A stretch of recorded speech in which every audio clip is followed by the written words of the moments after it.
All right, welcome everybody to another episode of You're All Wrong About Critical Social Justice. And today's topic, we'll be talking about how you are all wrong about anti-racism. I'm here again with my co-host, Tim with the Hun. How are you doing, Hey, Themma? hey, hey. Did you know that these people are fucking stupid and crazy? Because I know now. Yeah, it, if you were with us last time, which last stream I was surprised that there was so much interest. This all came up because I'd been talking to a Themma, and she finds this stuff as fascinating as I do. Right. So last time we just kind of gave a broad overview, and there's just so many different things to cover, which is why we decided to do something more discreet and just focus on how critical social justice deals with racism, which is a lot of it. So I don't know how much we're going to get through with today. I know that we're going to have other people join us in the Discord after we get through a few topics. Everything we're going to talk about is objectionable, which is part of the reason why I'm not just bringing a bunch of people in from the get-go. Because the objections to this, people could go on for hours. Just on one simple point, and we have a lot to get to. Last time, though, what we really kind of focused on is that this critical social justice stuff that's being pervasive in society, it's not enough to just call it Marxist ideology or cultural Marxism. We talked about how it had roots in the Frankfurt School of critical theory back in the 30s and 40s. Then it moved. It borrows a lot from the postmodernist of the 60s and 70s, but it really has transformed to being its own thing. And one of the things that gives these people the ability to kind of push their ideas and be immune to criticism is that most people don't understand their terminology, and they're always able to deflect. So if you say something so simplistic as it's Marxist bullshit, they're going to come back and be like, well, Marxism has nothing to do with critical race theory, which it does, but they can say that if you don't understand where it came from. Well, okay. So I'm a traitor, I guess. I don't know. I'm a traitor. I'm sorry. So question. I love that background you have. I just looked at the screen, Excel. That's fantastic. I'm all over the place, guys. I'm so sorry. I've been trying to skim a bunch of really in-depth information because there's literally okay, well, I turned 43 this week, so I've been a little busy doing other stuff too. So I've been trying to skim this information, and the one thing I have to say is that they, for some reason, have created a whole lot of boundaries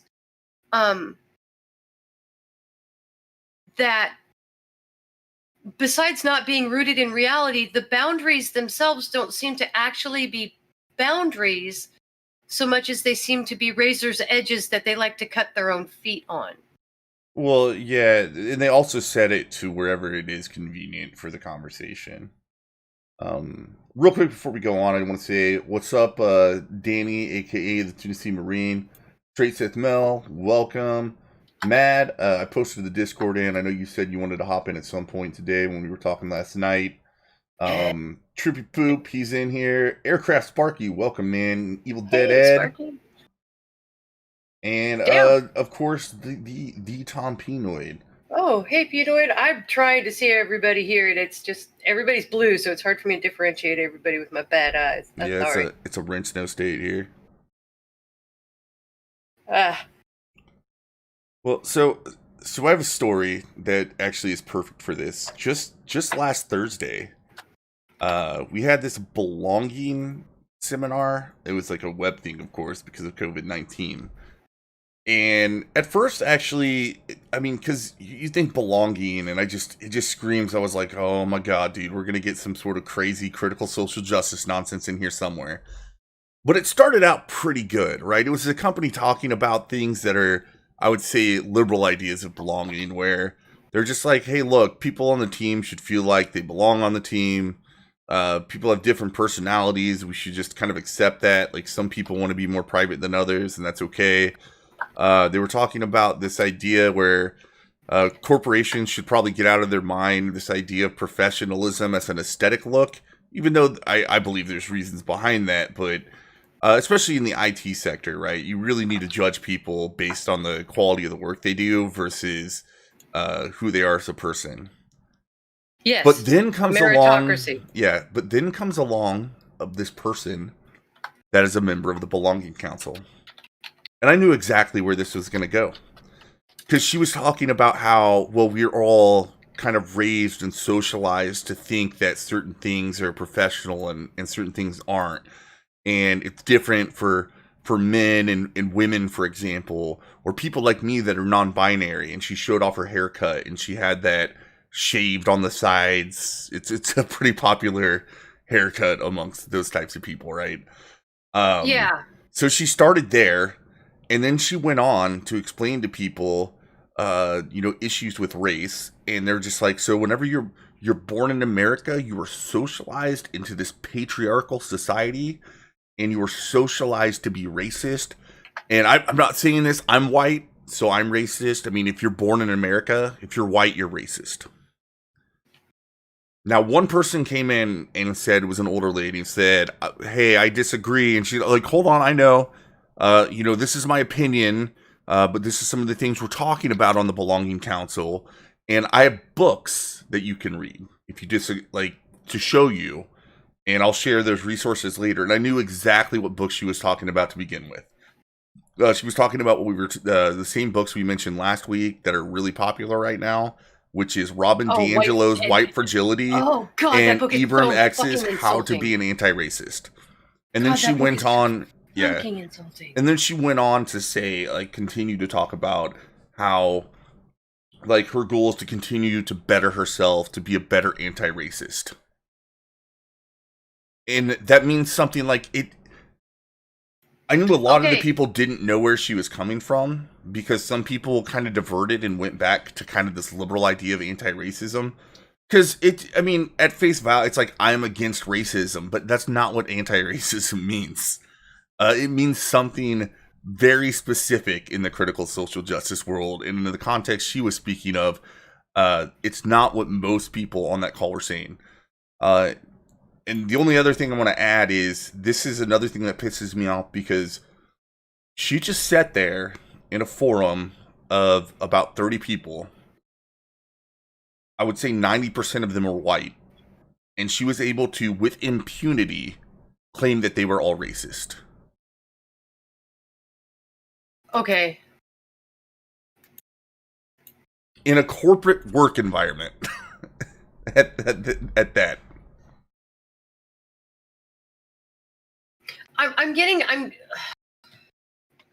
I'm having a hard time wrapping my head around the concept of anti-racism because it's a misnomer. The name itself is a misnomer. It's almost an oxymoron.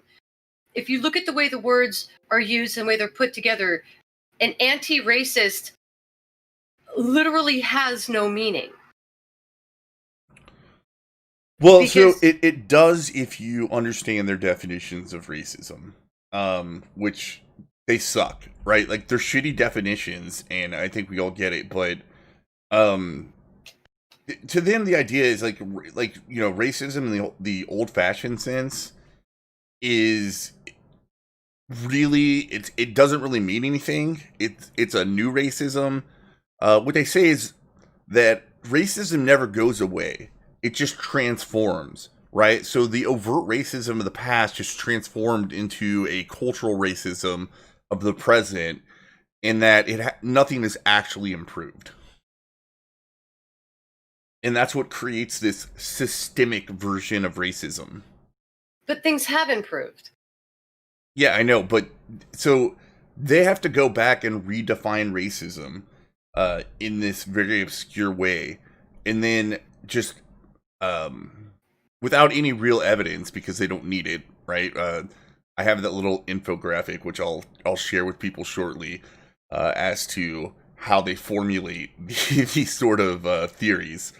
But they don't necessarily have to prove it. They just have to define it in a way that's obscure and that internally they can rationalize and launder ideas between themselves. Well, okay. Because we have somebody in the chat, Cyrus the Virus, is saying white people being upset other races think they're racist, not shocking. And then he says anti-racism equals being against racism.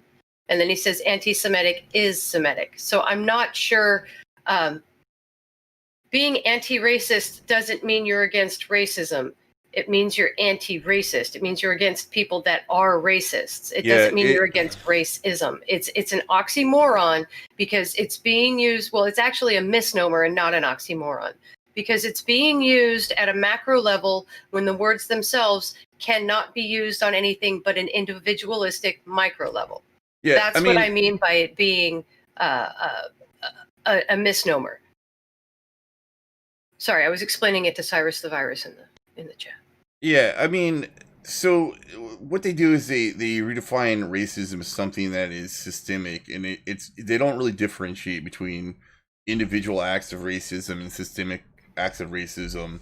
In fact, anything can fit the definition of racism so long as it fits the formula of prejudice plus power equals racism. So a lot of this has to do with power dynamics, which is how they view things, right? So racism can only flow from what they call the group with power, which is white people in this situation, to the groups without power or less power, which would be people of color or other minorities. Okay, so why is the assumption... Where did they get the information? Because I haven't been able to find the origination of this information yet. Where did they get the origination of the idea that it's based on race and not money? Well, okay, so this goes back to the way they see the critical theories, right? Is you see a disparity, and because they have this kind of tabula rasa view on humanity, they just say if a society creates a disparity amongst different people or different groups of people, then the explanation is obviously racism. Like, that should be the null hypothesis, and any other explanation can just be thrown out outright. I think Sinrise is right that this is just a lot of projection. Well, once again, so Sinrise, you are correct, but they have redefined racism as something different than most of us would usually describe it. And the worst part is they don't differentiate it when they're calling people racist. The penalty for being racist is just the same as it would be if you were a fucking Klans member. Yeah, that is true. The lifelong reflection on being an anti-racist, the lifelong reflection on becoming a better Christian, the lifelong reflection on becoming a better Muslim. Tell me, what is the fucking difference? And that's something I actually didn't get to exactly, but I will say, so the definition of an anti-racist is somebody that has that lifelong dedication to calling out racism, but it's calling out racism as described by critical theorists. Okay, so how did the critical theorists get... In order to create the disparity they're claiming, you have to ignore that the majority of poor people in America are white. So how did they get to the disparity? How did they manipulate or when or where did that start? I want to find the origination because the disparity itself is a falsehood. So, you're right. And it's hard to explain this in a way, because it doesn't make sense, but it makes sense if you're a critical theorist. Because the point of critical theory, like, once again, it's not to explain things. It is to criticize it quite literally, find problematics, and then expand upon new ideas based on the problematics you find. Right? So it doesn't, like, you're going to see a lack of empiricism, and actually there's an outright objection, which this comes from the postmodern roots, where they say all knowledge is subjective. All knowledge has some power dynamic to it. This is one of the things I brought up last week, where What is true, according to the postmodernists, is whatever the group in power says is true. Whether or not that corresponds to reality is to miss the point. And that's why I said I have to give the postmodernists some credit back to say they weren't necessarily saying that we should always completely throw out good methods for knowledge. They were just saying be humble about what people say is true. And these people take it to this next level where they just say all truth is subjective. That's why they say there's other ways of knowing. The joke that 2 + 2 = 5 is some, according to social justice, this is just another way of knowing.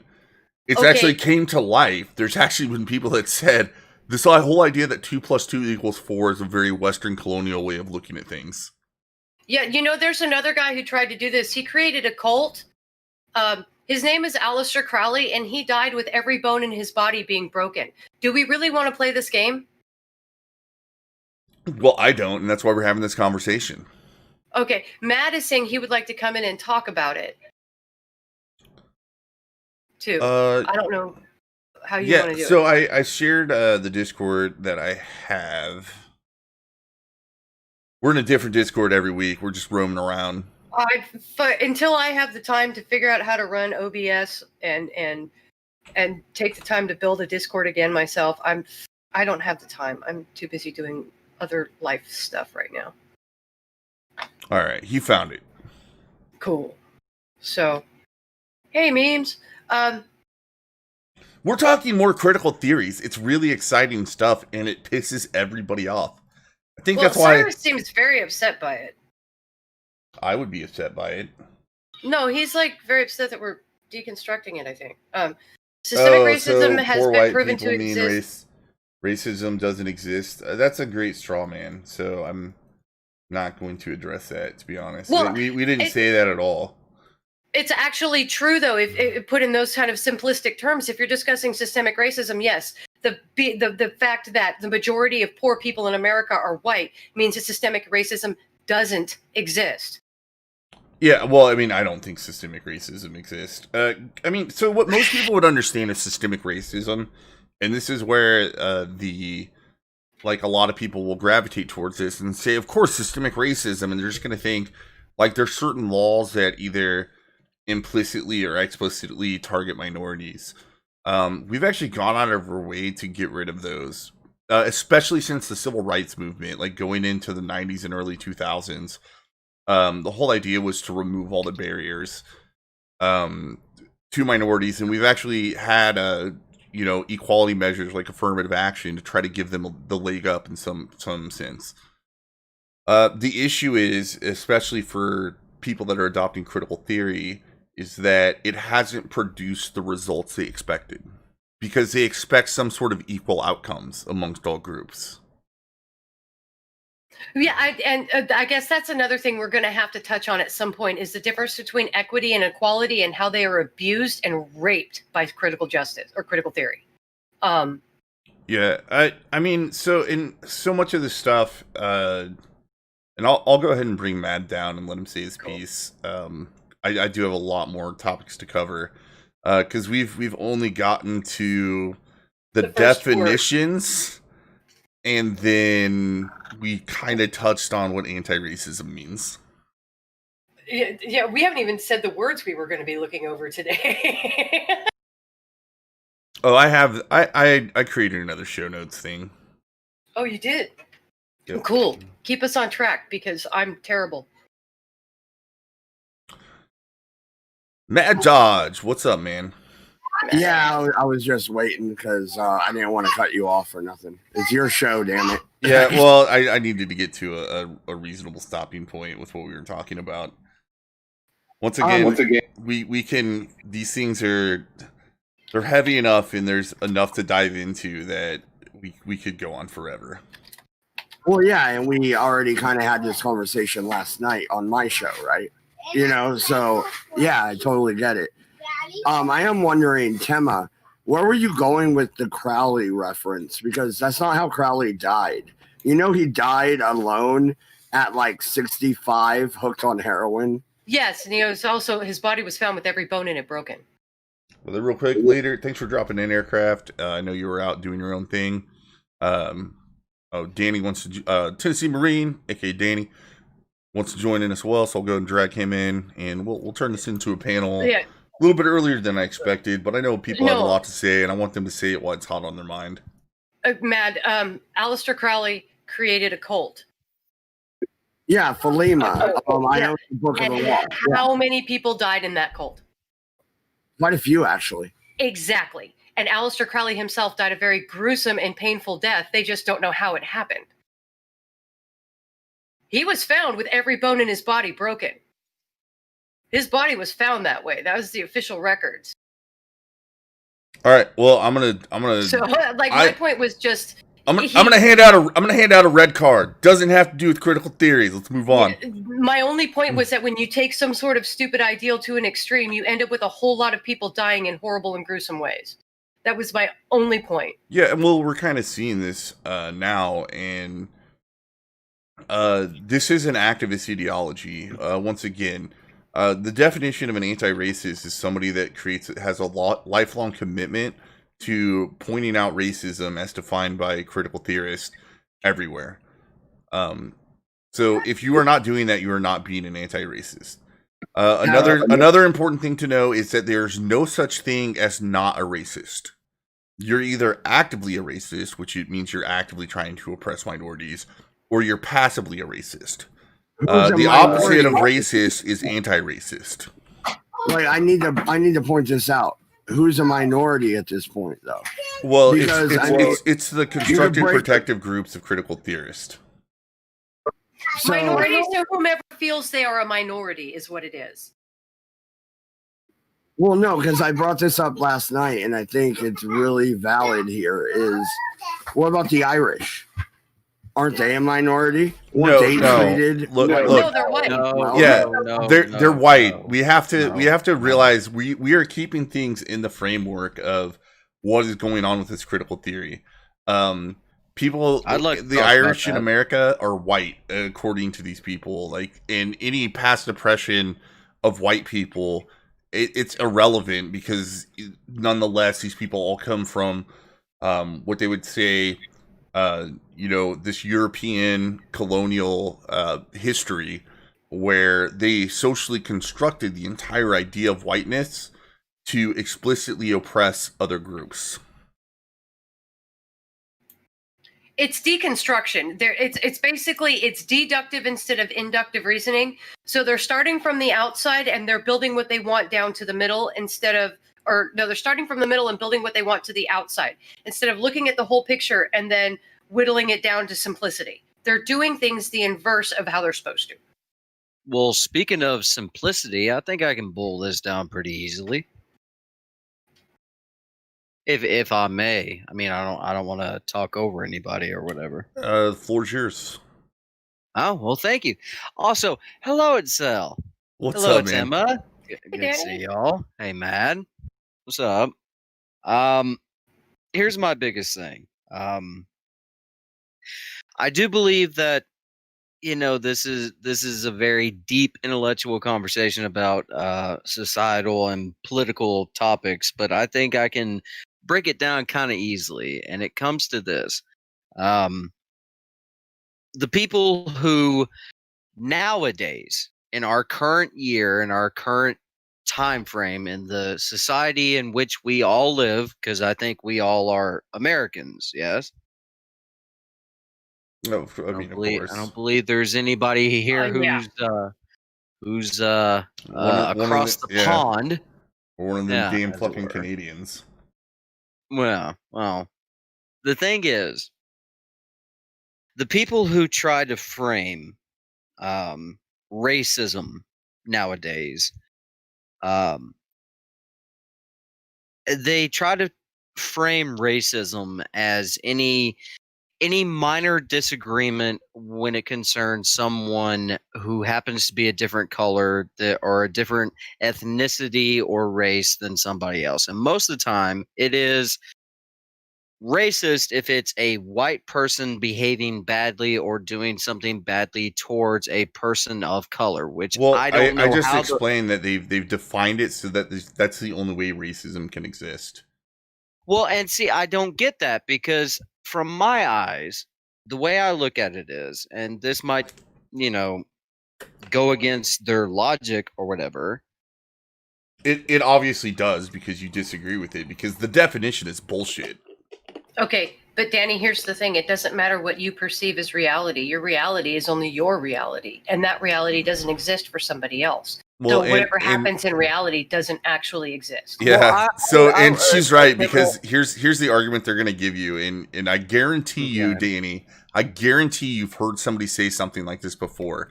Is that whenever you make these arguments, is they're going to say, well, that's the lived experience of a white male. You don't understand the lived experience of oppressed people of color, and here and would that be my lived experience has more. And here would be my counterpoint to that.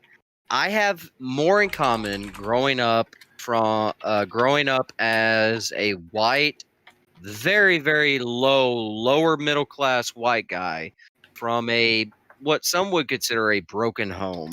I have more in common with your average oppressed, in big air quotes, minority than all of these fucking people who have lived in a white picket fence in a very upstanding neighborhood, whose mom and dad has money and their parents have always had money and everything else. I think it's not so much a racist or a racial issue, it's much more a classist or a class issue.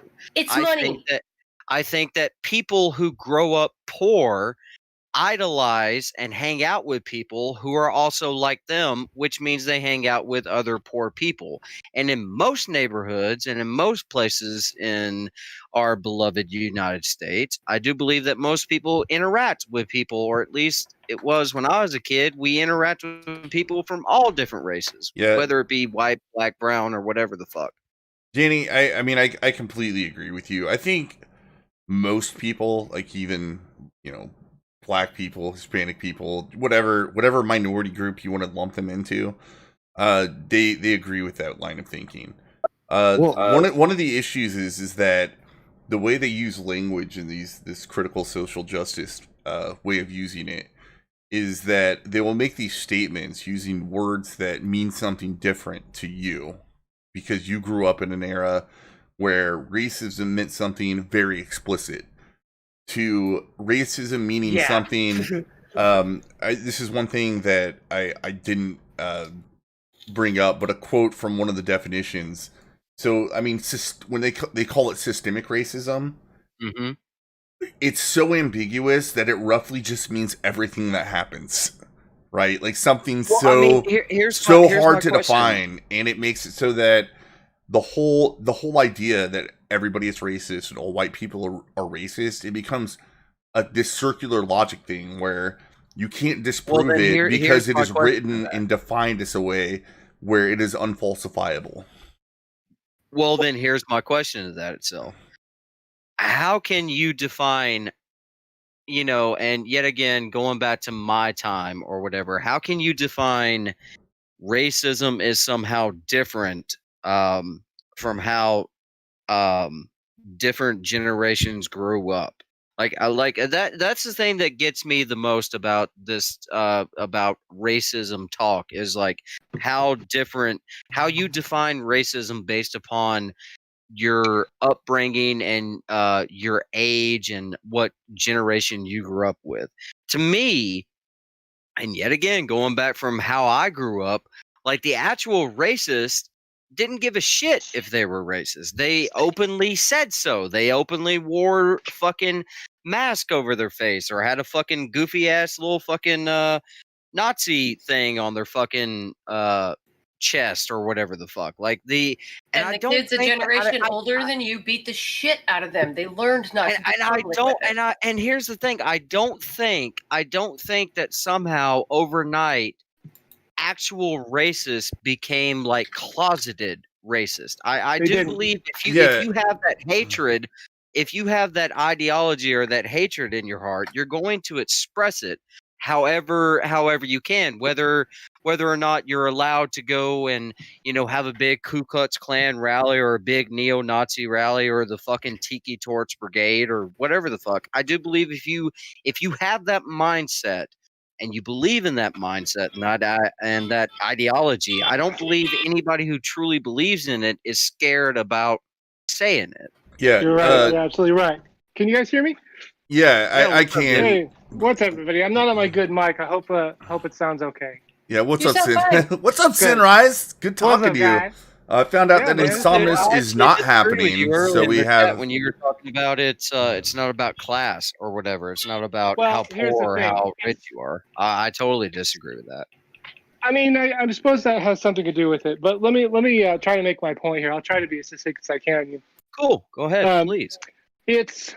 It's guilt. Okay, that's where you get these white anti-racists, where you can't argue with them, you can't reason with them. It's not a logical conclusion. It's part of it is they have the mindset of the appeal to authority fallacy. They've been taught this stuff in college. Okay, I agree. and it stems from this latent guilt where you read about the history of the United States and slavery and a lot of the bad things that happened. And a lot of that has been embellished, to say the least, right?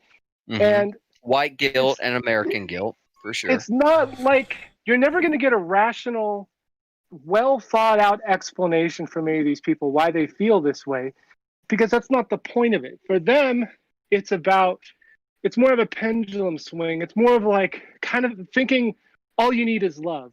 Like if we just can be nice to people for a while, it will like increase the overall good in the world and everything will improve. That was a lie. Not It's to cut you part off, of but I that. do believe that was the fundamental design of liberalism. Is that if we all treat each other equally and we all try to Right. work together, we can have a And- better world together. that I is do believe true. that was the initial fundamental thing of Right. liberalism. But here's the difference. We Here's aren't the difference. discussing liberalism If you're anymore. talking about individuals, that's true. If everyone treated each other better out of their own volition, of course the world will be a better place. But that's not how it's framed. It's And framed that's from no a- longer it's- liberalism either. No, it's framed No. from a social engineering perspective, right? Not seeing people as individuals. Yeah, it's actually, I would want to be more clear, because social engineering, it's correct as to what they're doing, but the actual overarching ideology is a social constructionist. It's one of the fundamental problems with socialism or communism or any sort of collectivist idea. In fact, a lot of religions are collectivist. Islam is collectivist. Judaism is collectivist. The only So is religion that I know Christianity. of, it's far less collectivist. Catholicism is more, but you're talking about like Protestant, like just regular, I don't know what you would call it, Christianity today. It's a lot more individualistic, or at least it has that spirit. And it's not an advertisement for Christianity or anything. Well, But I mean, the Sunrise, point is not seeing people as individuals with choices, and more of seeing things in terms of numbers and statistics and stuff. And it comes from that like guilt.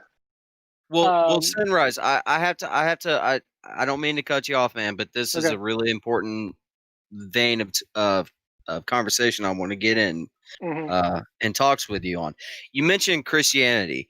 Christianity has like a lot of different sects and a lot of I different know. religions. That's We why are I one didn't of the really want to most, get into as too far much. as fucking Abrahamic religions go, Christianity is one of the most splintered groups in the entire world You're and has absolutely been right. for a long fucking time. And maybe you might be old enough to remember this, maybe you might not be, but when I was growing up, the religious Christian right was telling me that I was going to go to hell because I fucking played Grand Theft Auto and listened to heavy metal music. So Hey, Danny? I completely agree with what you're it's saying. not so much. It's not so much that I'm just saying it's a small the factor. people who are like trying to, you know, fundamentally crumble what it means to be American or what it means to be free or what it means to have freedom in our nation. It's not like the See, that's what groups I'm talking have. about. See, you touched on it right there. And again, I didn't want to get into an argument about Christianity or the benefits. No, or no, negative no, benefits. not at all. I'm just having a conversation with you. Yeah, yeah, I, no, it's I don't even think about Christianity. No, I don't even think Christianity really matters at this point. no. What we're actually talking about is the Overton window has shifted so far to the Oh. left that everybody to the right of Right. John of And I'm Mark. talking about why that has happened. Yeah, Okay. yeah. We're So looking at the I'm- epistemology of how we So, got there. yes, you could not have had this super supportive left wing ideology if it was not for the super fundamentalist Christian. Like, if you play No. video games, if you listen to heavy metal music, you're going to hell. No. Like it was when I grew up. You could not All right. fundamentally. And you're All right, right. all right. I'm And yellow. those- I'm those yellow. ideas- I'm yellow flagging everybody. Those ideas. Okay, hold are- on. Sunrise, you those get a ideas are yellow flag. collectivist, Right? Themma. Those ideas are collectivist. It doesn't matter whether they come from Christianity or not. They're ideas that treat people as though they're numbers, and rather than regarding people as individuals who must be allowed to make their own choices. And that Okay. is really the fundamental problem with all these type of ideologies that think that they're going to control people or influence people for the greater good. It just doesn't work. Yeah, you're right, and everybody gets a yellow card now, or Danny and Sunrise do. Themma, go ahead. Oh, Okay, I already so stopped talking. why did I get a yellow card? Because we got away from critical theories. Mhm. okay. Oh, well, I was so- trying to get back to that, but okay. That's why it was only yellow, not I red. shouldn't have said Christianity. That's why it My was bad, yellow, dude. not red. I mean, Themma, like I said, it's Themma, just talk. a great conversation. I'm sorry. Yeah, absolutely. Okay, so the fundamental core foundation of liberalism is rooted in the loose foundations of Judeo-Christian values. Now, Right. the way cultural Marxism works is it uses the free speech and free expression component of both Judeo-Christian values and classical liberalism to Mhm. create critical theory and use it as a weapon against the masses. It is literally using kindness as a tool against humanity. Right. And that's Themma, not its Themma, intention. That's the effect that ca- it has on it. Never mind. So, What? I was gonna. Oh, okay, cool. Themma, can I say this, please? Hmm. Like, you know so much better than this. Like, there's a difference between Judaism and Christianity. In fact, Jews in their Torah actually believes that the man who died on the cross for my sins is burning in hell in a pit of human feces and semen for Yeah. all eternity. So there is a very distinct difference when you say, like Judeo-Christian. That's some Ben Shapiro shit. And you're smart. Hold on, Okay, hold on, that's Danny, just me encompassing the 10 Danny. fucking commandments, Danny. Danny, no. So I wanna, I'm gonna kind of disambiguize what we're talking about here. So I was when talking people, about the 10 commandments. when the 10 people, commandments. yeah. I mean, Ten you can Commandments. hold on. Like I'm gonna stop you all. So the foundations of liberalism come from the Enlightenment, which was definitely Right. started by people that were Christians or culturally Christian.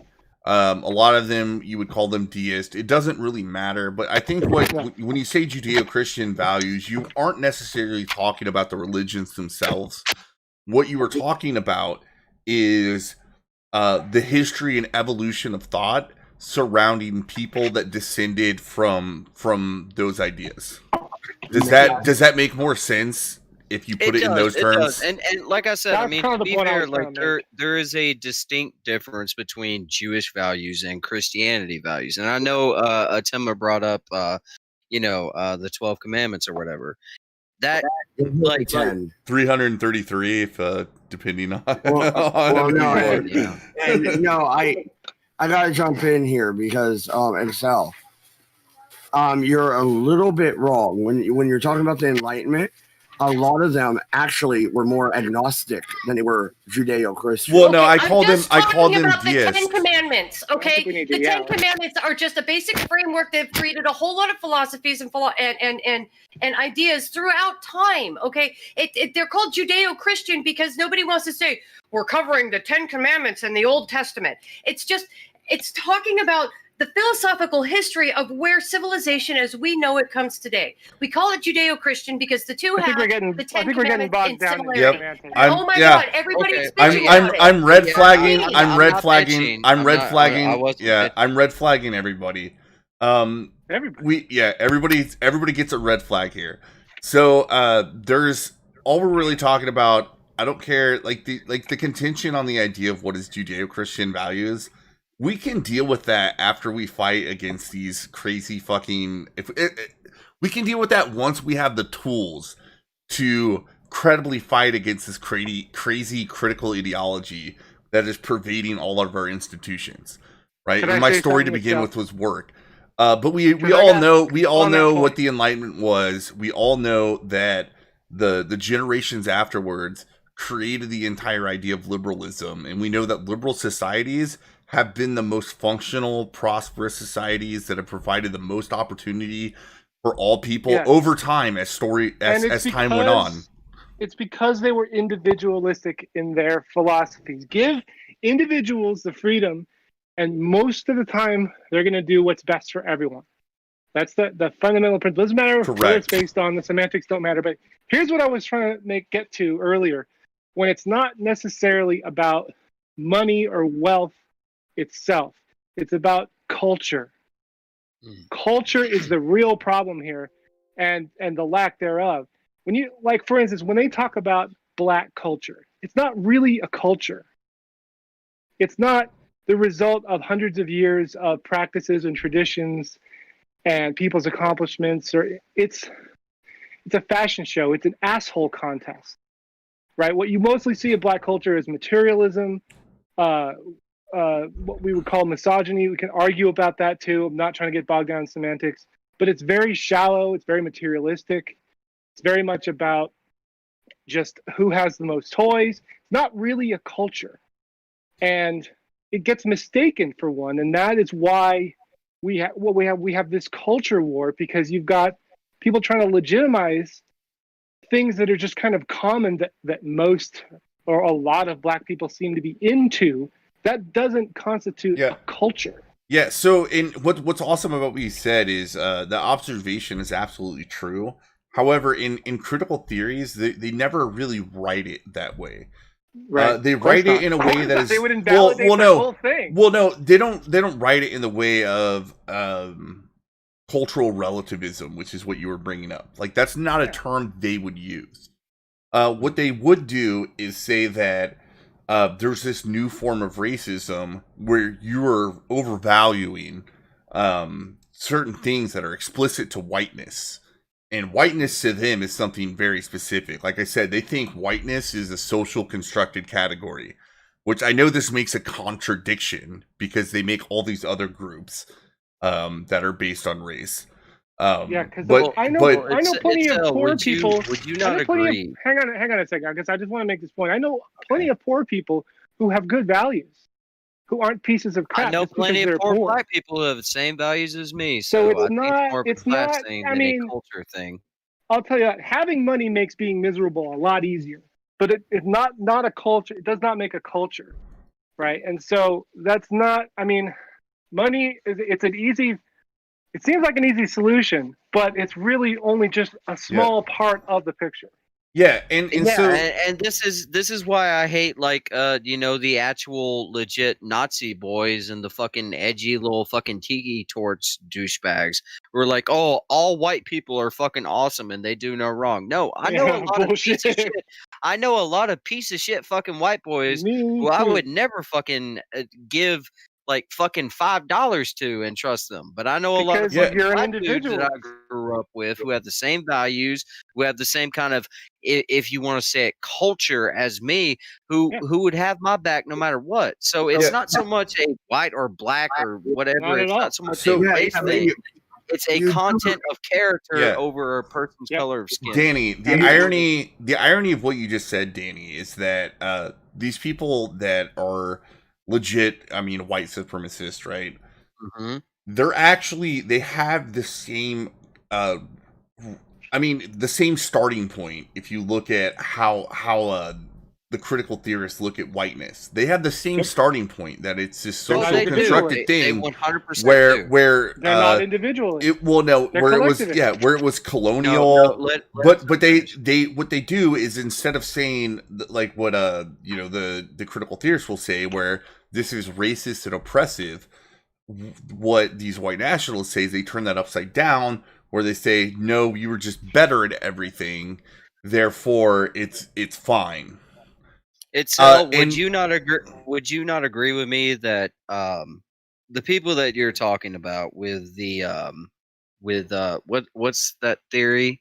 Critical theory. Y'all are critical talking about. theory is the best way to describe it. Yeah, the critical theory people that you're talking about are the exact same, although polar opposite of the fucking tiki torch, fucking Hitler did nothing wrong type fucking people. Collectivists. Yeah, They're the exact same fucking thing, only fucking heads or tails version of it. Yeah, The same fucking. you have a method that is so shaky that if because it's actually it really is a method where you can come to the conclusion you want to come to, that Yeah. two different Amen to groups that. can come to opposite conclusions using the same method.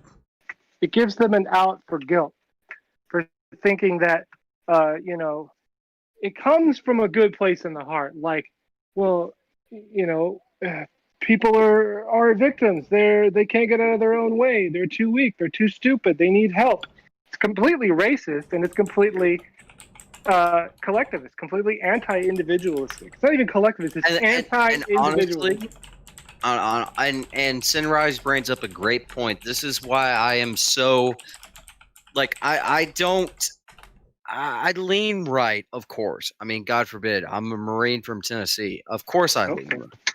But here's the thing. Even people on my quote unquote side fuck this up and fumble the ball almost as much as the people who are on the polar opposite of my side do.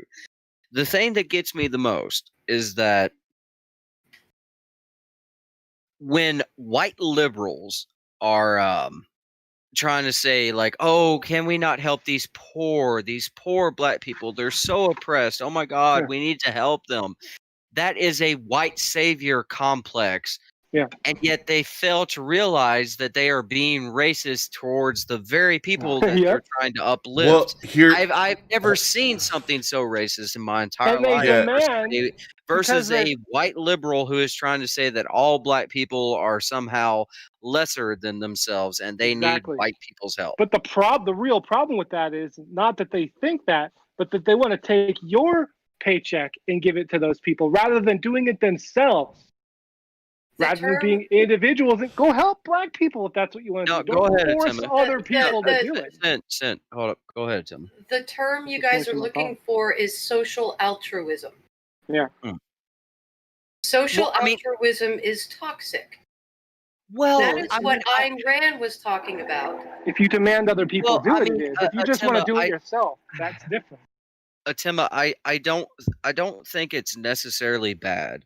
And I would love to, I would love to hear your take on this. I don't think it's necessarily bad to help people in your community, in your state, in your country who cannot take care of themselves. I don't think that that's necessarily a bad thing that we as a society.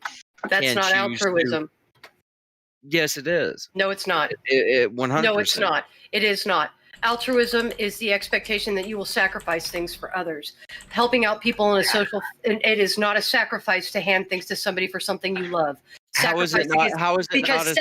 Because sacrifice means to give up something you love to something you hate. How is it not a sacrifice to give up the money? It's an offering. I would. It's an offering, not a sacrifice. A sacrifice is to give up something you love to something you hate. That is why Jesus I would disagree in the sense of, and please hear me out on this. And yet again, please, I love your take on things. Just hear me out on this. In my opinion, a sacrifice is giving from what you have in order to give to someone freely.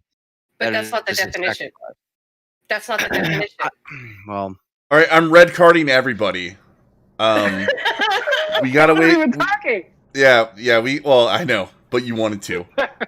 Yeah, you're We're right. yeah we're before we get too far off, because Danny was just talking about this with white liberals, and we've already brought up white guilt. I want to bring up a concept that is very common in critical social justice, which is allyship. Bigotry? And what they do is Yeah. they talk about people that are white allies. And to be an ally is this very fucked up thing that is almost impossible to do correctly. Because Well, yeah. you can't make anything about yourself, right? The whole idea is that you have to listen, and listen means basically shut up Agree. and agree with everything that they mean, right? Educate yourself, which just basically means follow the social justice doctrine. When it's time to talk, don't talk over people that are from another identity group, right? And then you need to also accept any criticism and feedback about your allyship. You have to do that. You just have to take it so that you're never white-splaining, mansplaining, or whatever. Then it's like, shut up and listen some more. Basically, don't even come to the meeting.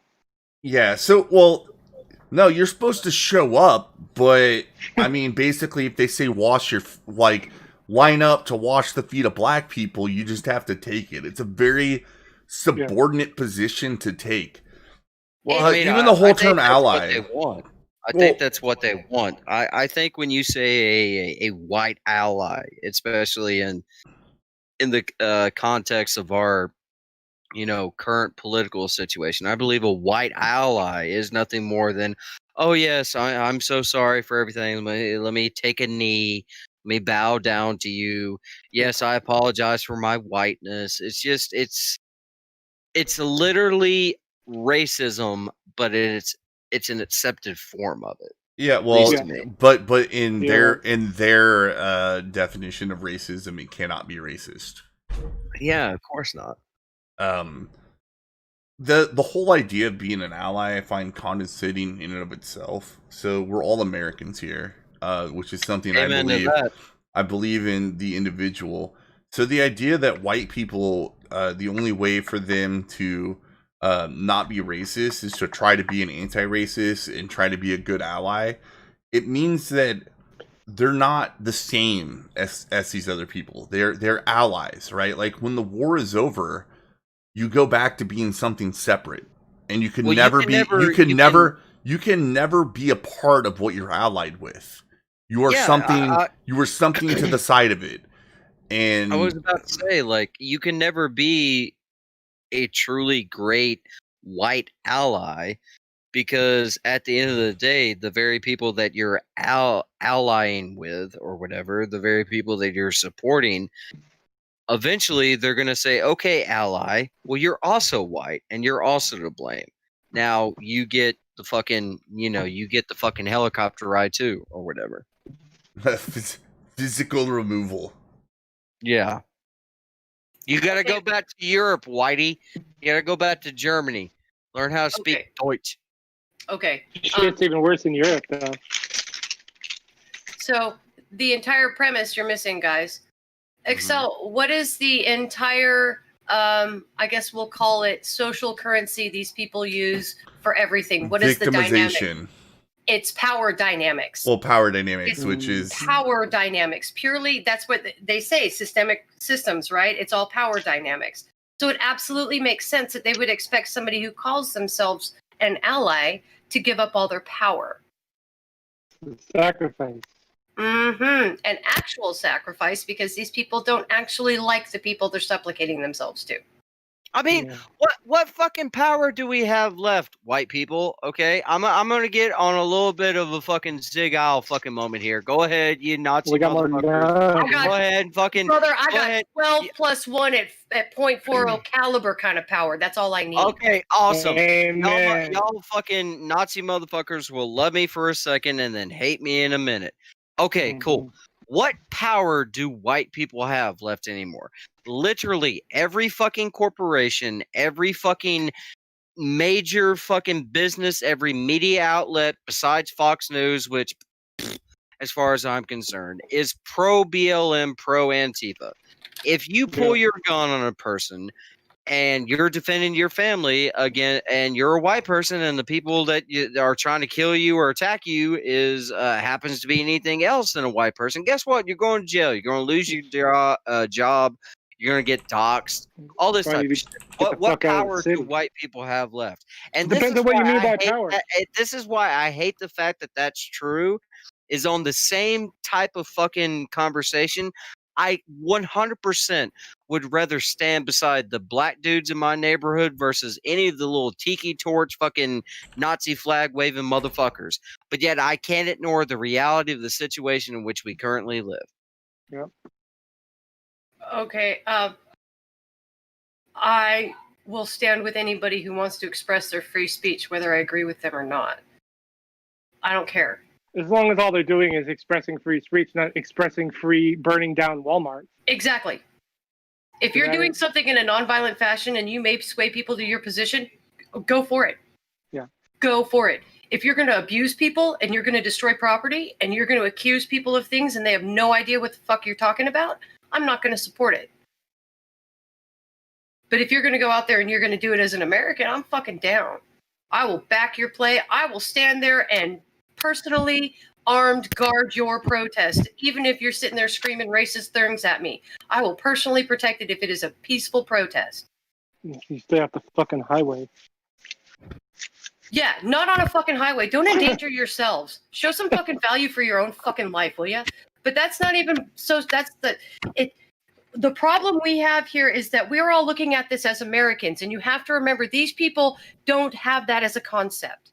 They don't even recognize that America has its own culture, okay? Because when you talk to these people online, they'll insist that we didn't invent the internet, okay? Literally a product of the U.S. military. And they will say, because coding was created, somebody created coding in Britain, that means the internet didn't exist before that coding was created in Britain.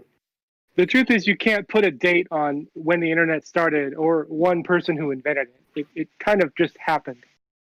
Oh, the truth is it came from a fucking American military. Well, hell yeah, I mean, kid. The all of a sudden I got and then all of a sudden I had fucking naked titty pictures that loaded 1 pixel at a time. That's how I could tell the internet was invented by God. I was a kid when it happened. I saw titty for the first time. I'll give you that. On AOL, had a little disc. Had to buy it for the fucking amount of time you had on it. You kids will never know that fucking life. I remember that. I'm that old. I'm older than that. I remember before you could download pictures. I remember before Google, if you wanted to know the answer to like, somebody, you had to ask somebody who knew. I used to have Playboy subscriptions, by God. Me? No, I'm just kidding. High times, nigga. High times. Fair enough. No boobs. But no, man, like it is one of those things. Like I get it. Everything that I can logically say and every argument I can defend against, they're going to have an excuse to as to why it's invalid. And I understand that, but I still think the conversation needs to happen. That's why it's not about it's not about convincing these people that there's about their logic, or not that they even use logic to get to their conclusion in the first place. It's all coming out of guilt. It's all about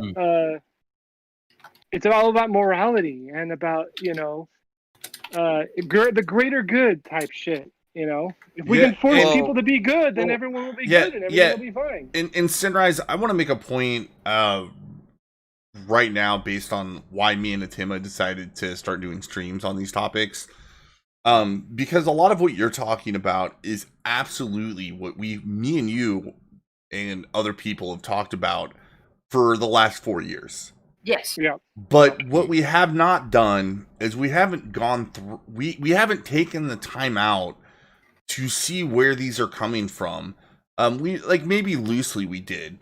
But not explicitly going to the actual academic writing and figuring out like, okay, like why is this wrong? Even if I go to the root arguments. And calling it out explicitly for what they say in their own words versus how we're interpreting it. And that's kind of the point of the streams that I'm trying to make, and a lot of what I've said, like about allyship. Like, I was reading directly from quotes that were written by people that are critical theorists. I changed the language slightly, but that's literally what they say to allies, right? They say, "Shut up and listen." It's not it's not some sort of I would say straw man that I'm putting upon them. They're saying that that's the first thing that you can do is just learn to keep your mouth quiet and listen. And listening, if you really look into what they mean, it just means agreeing with theory. Right. Well, I mean, I think me personally, in order to be moral and in order to have things be equal, I think that Americans as a whole should come together and work together towards a better America and towards making all of our local communities and everything else more prosperous. And I don't think that that will happen until working class blacks and whites and Arabs and Indians and Latinos and everything else come together and realize that we have all been fucked. And the American dream that we all were sold as little kids, the dream is dead. We woke up and it's now a nightmare. That's a lie. And in order to get back to that, we have to come together and work together. Now, how's it a lie? It's a lie. That's the idea that the American dream is dead is a lie. Mm-hmm. That's an absolute lie. My son is 30. He's a veteran. He's finishing up med school. I think he's got like a year or a year and a half left. He has he's going to have almost no debt when he comes out of college. He'll be able to buy a house and be able to do his residency at the same time because he's been wise with his money. Okay. There you go. The American dream is not dead. It's about having some fucking discipline yourself. But that's because he served. No, it's not. It's not because he served. Because he made smart choices. No, would he have had the same life if he didn't serve? Yes, he would have because he's that clever and he's that driven. Okay, well, that's your son, and that's very anecdotal. No, it's not. He's yes, pretty. It is. Because he has You're friends talking that about are in your the same son, position, your own family, and they aren't. No, very I'm talking about my. Okay. Red flag. Red flag. Finish the sentence, Danny. It's very anecdotal. Don't be fucking rude. All right. Finish. Okay. Finish up. I've finished. Okay, my son is in college with a bunch of other people in the same position. They aren't sitting on big piles of debt, and they're able to go out and buy a house. He has other friends that finished vocational school, and they own a house now. I sold my house in the country to a 19-year-old roughneck. Okay, it is not anecdotal. It is evidence, and that is across several states, too, by the way. So it's not anecdotal. The American dream is not dead. You just have to have the same discipline your fucking grandparents had, and you will make it. Actually, I'm gonna meet in the middle on this one before I red flag everybody and say it's definitely gotten harder, and I think the reason it's gotten harder is nothing to do with what we're talking about now. It has everything to do with the amount of government red tape that everybody has to deal with now in order to succeed. That's part of it. So Danny, anecdotal evidence is evidence. Actually, it's just kind of a weak form of evidence. But Themma, what you're saying is like, look, there's still room for people to persevere, and the anecdotal evidence is certainly worthy of at least proving the point that if you work hard enough, you can persevere still in America. Right. Yeah, that's great. That's great. I'm glad that Themma knows people who are younger and who have made it and still continue to make it. But I still stand by my fact that it's anecdotal, and that's only based upon the people that she knows. Meanwhile, most Americans are out of a job right now, or about to be out of a job, about to be out of a career, in fact. And I believe that the American dream, if you put your nose to the grindstone, if you work hard enough, I think that will be a thing of the past very soon. I hope it's not, but I do believe it will be very soon.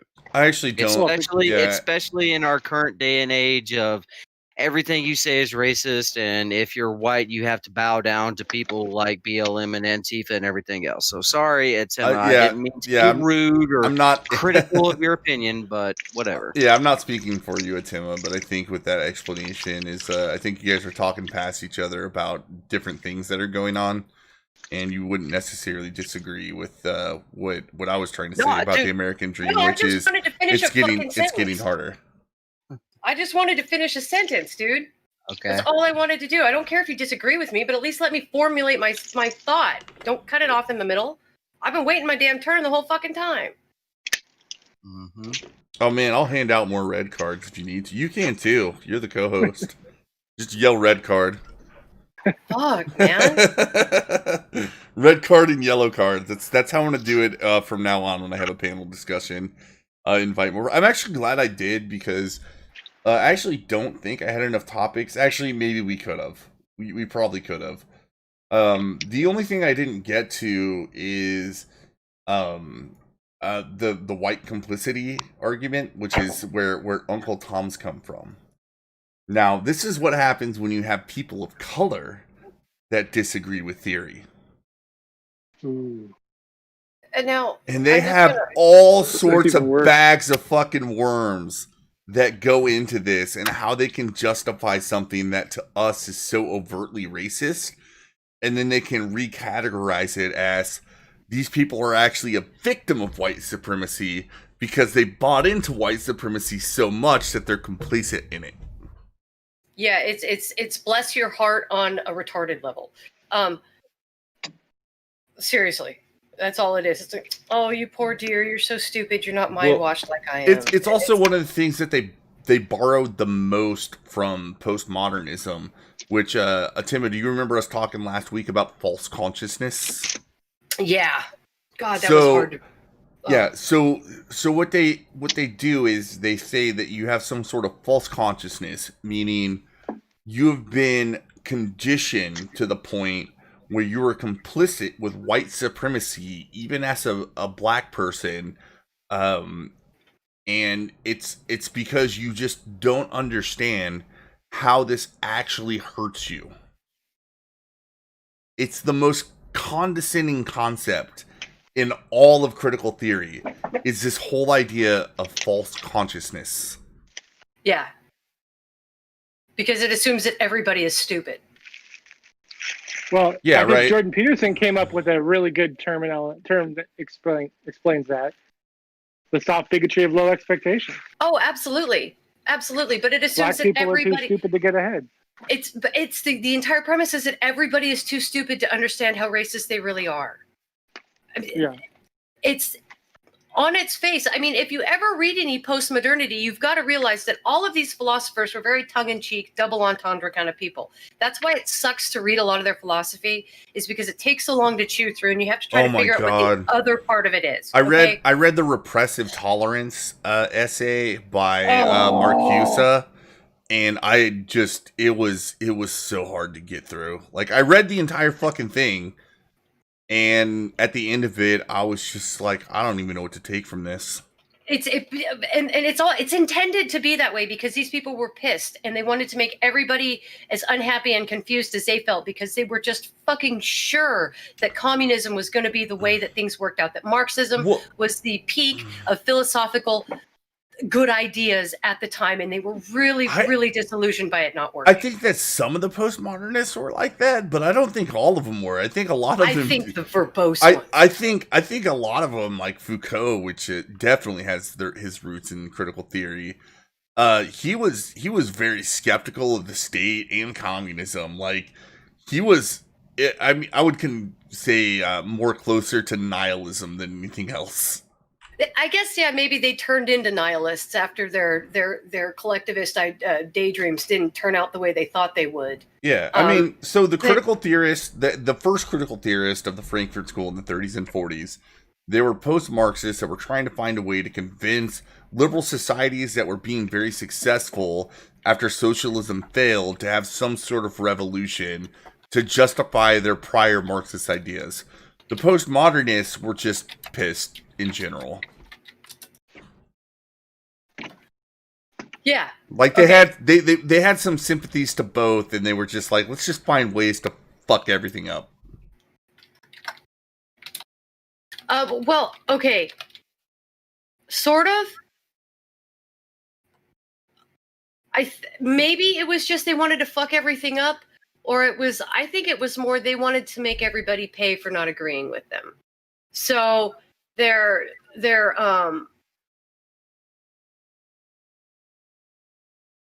writings had to be confusing and discordant. Yeah, I mean, I heard like some of them. Dare Day, which is the one that they decided that language itself was this social construct that had its own power dynamic. And let me also turn off. I was sharing that little meme to people for them to read. Oh, that thing is wild. Yeah, like I think Dare Day was one of the ones that people said, and he was the one that said even language itself has a power dynamic because it's constructed by people, and the way that language is constructed is to enforce power dynamics. Apparently he was exceptionally hard to read because he used a whole bunch of like linguistic rhetoric that is also very specific to the French language. So if you don't read French and try to read Dare Day, you're just not going to understand it at all. Yeah, you have to have a basis. Yeah, I did find that it did make it easier to read having the French from high school. It did, because I understood the juxtaposition of the language. So it's very frustrating, but I did understand it. I just don't like reading postmodernists. They're fucking boring, and you have to read a whole bunch of extra shit into it, and it's dry, and it's whiny, and pissy, and moany, and I don't like postmodernity at all. Well, and I don't like cultural Marxism, and I don't like critical theory.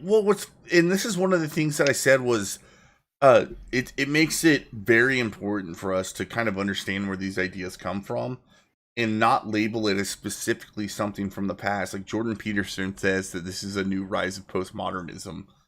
But if you actually understand the postmodernists, as much as you might hate them, they would probably look at what's going on with this new critical theory stuff that we're talking about now. A lot of them would oppose it. Oh, absolutely. Because this is misanthropic. It's not even nihilistic. It's fucking misanthropic. Yeah, and you're telling people to not be human. And it's why it's also at the same time it's why the post-Marxists from the early critical theory eras of the Frankfurt School, they probably would also look at what's going on right now, and many of them would oppose it. So that's why we're doing these streams, is to explain some of this stuff. We could do a whole stream on post-Marxism and the Frankfurt School. We could do a whole stream on that some other time, but that's going to take even more research than I've done so far. Okay, so I listened to a bunch of the introductions to what critical race theory is over the last week while I was doing stuff. I think I listened to like 3, and it was Helen Pluckrose. So I bet you like her a lot more than James, don't you? Yes, I do. And the reason is that we're both fascinated with sociology and evolutionary psychology. Okay. And history and myths. And we like looking at things, and we don't like having to use a feminist lens to do so, because you don't get a lot of information that way. Funny how that works, huh? It's all wrong. So I really like listening to her because she uses the classically liberal sociological terms I'm used to hearing from when I was in college. So for me, yes, I do find a little more of a kindred connection with her. I like Peter Boghossian a little more too, just because he's really good at delivering a speech, because he's a psychologist. So he's really good at getting into things and being emotional. He's also so cool. He's like, her name is so fucking British, dude. Well, and she's so fucking plucky British. Well, you were talking about Helen. I was talking about Peter. I was like, dude, he just seems like this California surfer type dude that just happens to be an academic. Yeah, he is. By the way, if you guys don't know what I'm talking about in the chat, look up Helen Pluckrose, James Lindsay, and Peter Boghossian. So what they've done, and I just want to reiterate this, I know I talked about it on the last stream, But what they're doing is they've really deep dived from an academic standpoint into this critical theory nonsense, and they have created a framework for other academics to oppose it in a very principled way that can't just be dismissed outright as some sort of far right extremist view. Because all three of them are lefties, as far as I'm concerned. Oh yeah, they are. Oh, they absolutely are. They're very much in the left leaning side of the classically liberal spectrum. Absolutely. Which is surprising to me because one of them is a math professor. He specializes in math. So I'm very surprised that James himself is James Lindsay, right? My brain just. Yeah, James Lindsay. He's James. he's the mathematician. You have a literature major, a philosophy major, and a mathematician major. All Philosophy, not psychology. My bad. Yeah. I said the wrong P word. But Yeah. he's just really emotive and he's wonderful. He's really good at giving speeches. James Lindsay has the most information, and he is very, very structured in everything he does. Every piece of his writing is structured correctly. None of it is free-form jibber-jabber nonsense. Everything has a thesis, a middle, and an end, and a conclusion. Yeah, So what makes him work is he has this kind of snarky comedy to him.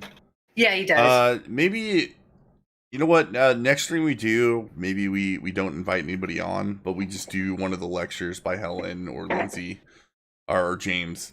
Well, Helen did a really great job of breaking down how this shit came to be. And it literally is a bunch of these post-Marxists, the people that the post-Marxist era.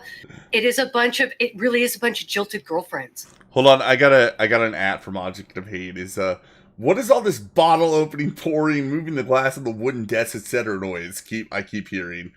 My mic's pretty hot right now, and I've been pouring myself about a finger of whiskey every 15 minutes. I bet. This is not an easy. I had to stop and go hit my bong in the middle of this. What are you talking about, dude? This is like heavy shit. Yeah, it's also in for people like us. I know whenever it was just me and you talking, and then I came in kind of towards the end, it was a lot easier. But these concepts, like, they can't help. Like, this is what I told Danny beforehand. It was like, give us a little bit of time at least to lay the groundwork. Is because everything we are going to talk about is objectionable. 100% of it. And everybody's going to have an opinion on this. And we could go for hours and hours and hours. In fact, Sinrise, if you want to do an after stream, whenever we're done here, as the Insomnia stream, I will join you. Hey man, all I'm saying is you invited Matt on, and I was like, all right, cool. I guess they're inviting guests. Cool. I want to talk about this. No, Matt wanted to come poke at something entirely different. Yeah, I got. I talked to him yesterday. he really wanted to be part of the conversation. Some of the issue is and maybe this is something for the future, right? Like, if you want to talk about these things, and I intentionally have incendiary cards, like how if you're white you're racist, right? And you want to be a part of that conversation. Maybe I give you a little bit of the back. I mean, because that's what I send to a Themma, right? I give a little bit of content and citations of where this all comes from, right. And we're trying to speak from that perspective. It's just and the data is so extensive, guys. And if you don't have a really big vocabulary already, you're gonna get pissed off at the way these people talk. Yeah, I'm not even good at this. I'm just trying to steer people like you, Danny, that I know you agree with me on all this stuff. Like us dum-dums. Yeah, no, I said no, because I'm a dum-dum too. That's what I actually said last time. Like, I'm trying to give a dum-dum explanation the best I can. But I'm just trying to, like, my whole point is I thought it might be useful to talk about it as a dum-dum myself to other people and explain, this comes from somewhere, and to understand where it came from, and to be able to argue based on what they know. I'm way more dumb than you will ever be. And Themma, I know I said this in chat, but I'm sorry I interrupted you. I didn't mean to. I'm sorry I raised my voice. I just got frustrated. No, it's okay. Go ahead and yell at me. You ain't the first woman. You won't be the last. I promise you that. And I wasn't trying to be aggressive. It's just I stand up for myself when I get pissed. It's okay, and you know what? That's why I like you, because you a bad bitch. All right. Well, okay, so I got 4 kids. Okay, I got 4 kids. They range in age from Say no more. 30. So they range in age from 30 to 8. Okay, so and one of them's already like done military and stuff like that. So I know. I'm just abrasive, and you'll have to forgive me. Now, the other No, reason I don't that have to y'all want me forgive you. here, Now you are. the other reason that y'all would want me here at all is because I homeschool. So I spend all day, every day, distilling complex information down to simplicity to tell it to children. Well, Themma, and since we're on this vein of conversation, can you not understand why I said it's anecdotal what you said? Oh, You absolutely, it is. You However, you happen to be around good people, most of which you raised, and you happen to be around good people who those good people that you raised happen to be around good people. And that's very and who's in a fucking wind? Sorry, that's Fucking me. It doesn't sound like it sounds to me. But you're making a Themma's point for her though. Because Yeah. again, you're talking about I'm trying Good to. is That was the good. fucking basis of it. I thought Talking about good individuals. I thought I already resolved this issue. I think the issue's settled. Yeah, it Yeah. is. I'm just like I said. I'm just saying, and it's a credit to you. That's what I was trying to get at. It's a credit to you that you happen to raise good human beings, and those good human beings happen to be around other good human beings. That is a blessing, and that was my only point, and it's also a credit to you. Yet again, I'm sorry I interrupted. But I was okay. So, anecdotally or not, my point was that you can probably pull up at least 6 or 7 people you know at the top of your head that own something, that are young. Mhm. You probably know several young people that own their own shit. My point was when people say that the American dream is dead, that is what the media says. That is the optic they are creating. If you go look at the numbers and you go look at reality and you go to like reason.com and you go straight look at ownership of land and stuff like that, you will find that is fucking not wrong. Yes, Well, we I do mean- have to work harder because the system is fucked now that we're on Well, fiat. However, I'm- it doesn't mean that it's gone. And I hate it when I Themma, hear young people say that. Themma, would you agree that it's the American dream is somewhat dying? Would you agree with that at all? No. No. Okay, fair No. enough. There's too many immigrants coming here and living out the American dream right Yeah, now. well, I have, like I said, I have my feelings on that is it can still be done. I just think it keeps getting harder and harder. Yeah, And that's my basis too. yeah, that I can agree with because I have a good set of anecdotal evidence with that. My great grandmother, for instance, she fled Cuba, came here, and built a little farm. And back when land was cheap, she bought a bunch of land. And before she passed away, she gave everyone in her family a piece of that land. And people like me that can't afford to pay the taxes on it, it belongs to my great aunt. My mother was offered a patch of land back when they lived up in like around Charleston. And before I was born, they moved down here. They built a house. They just, what was it, 5, maybe 10 years? Well, no, like 10, 15 years ago, finally paid it off.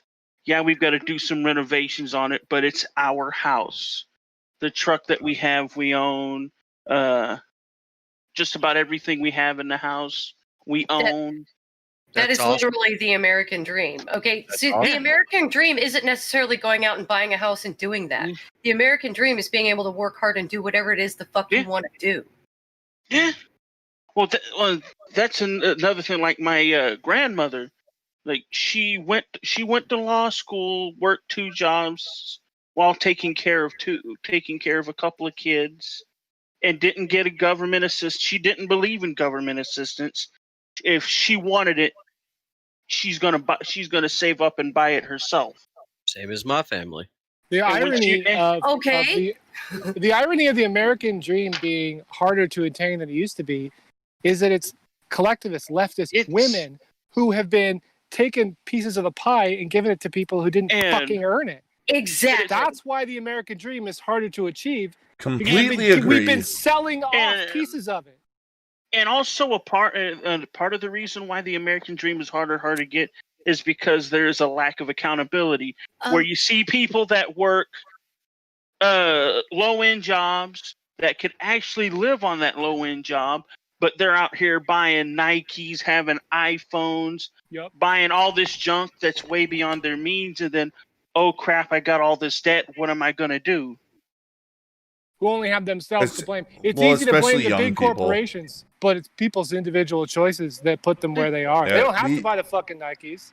I'm gonna put it. I'm gonna sound like Ben Shapiro. Yeah, I'm gonna red card everybody Ben Shapiro here. may be a little shit, but he makes a lot of really good fucking points. Red card everybody. I'm not talking about Ben Shapiro.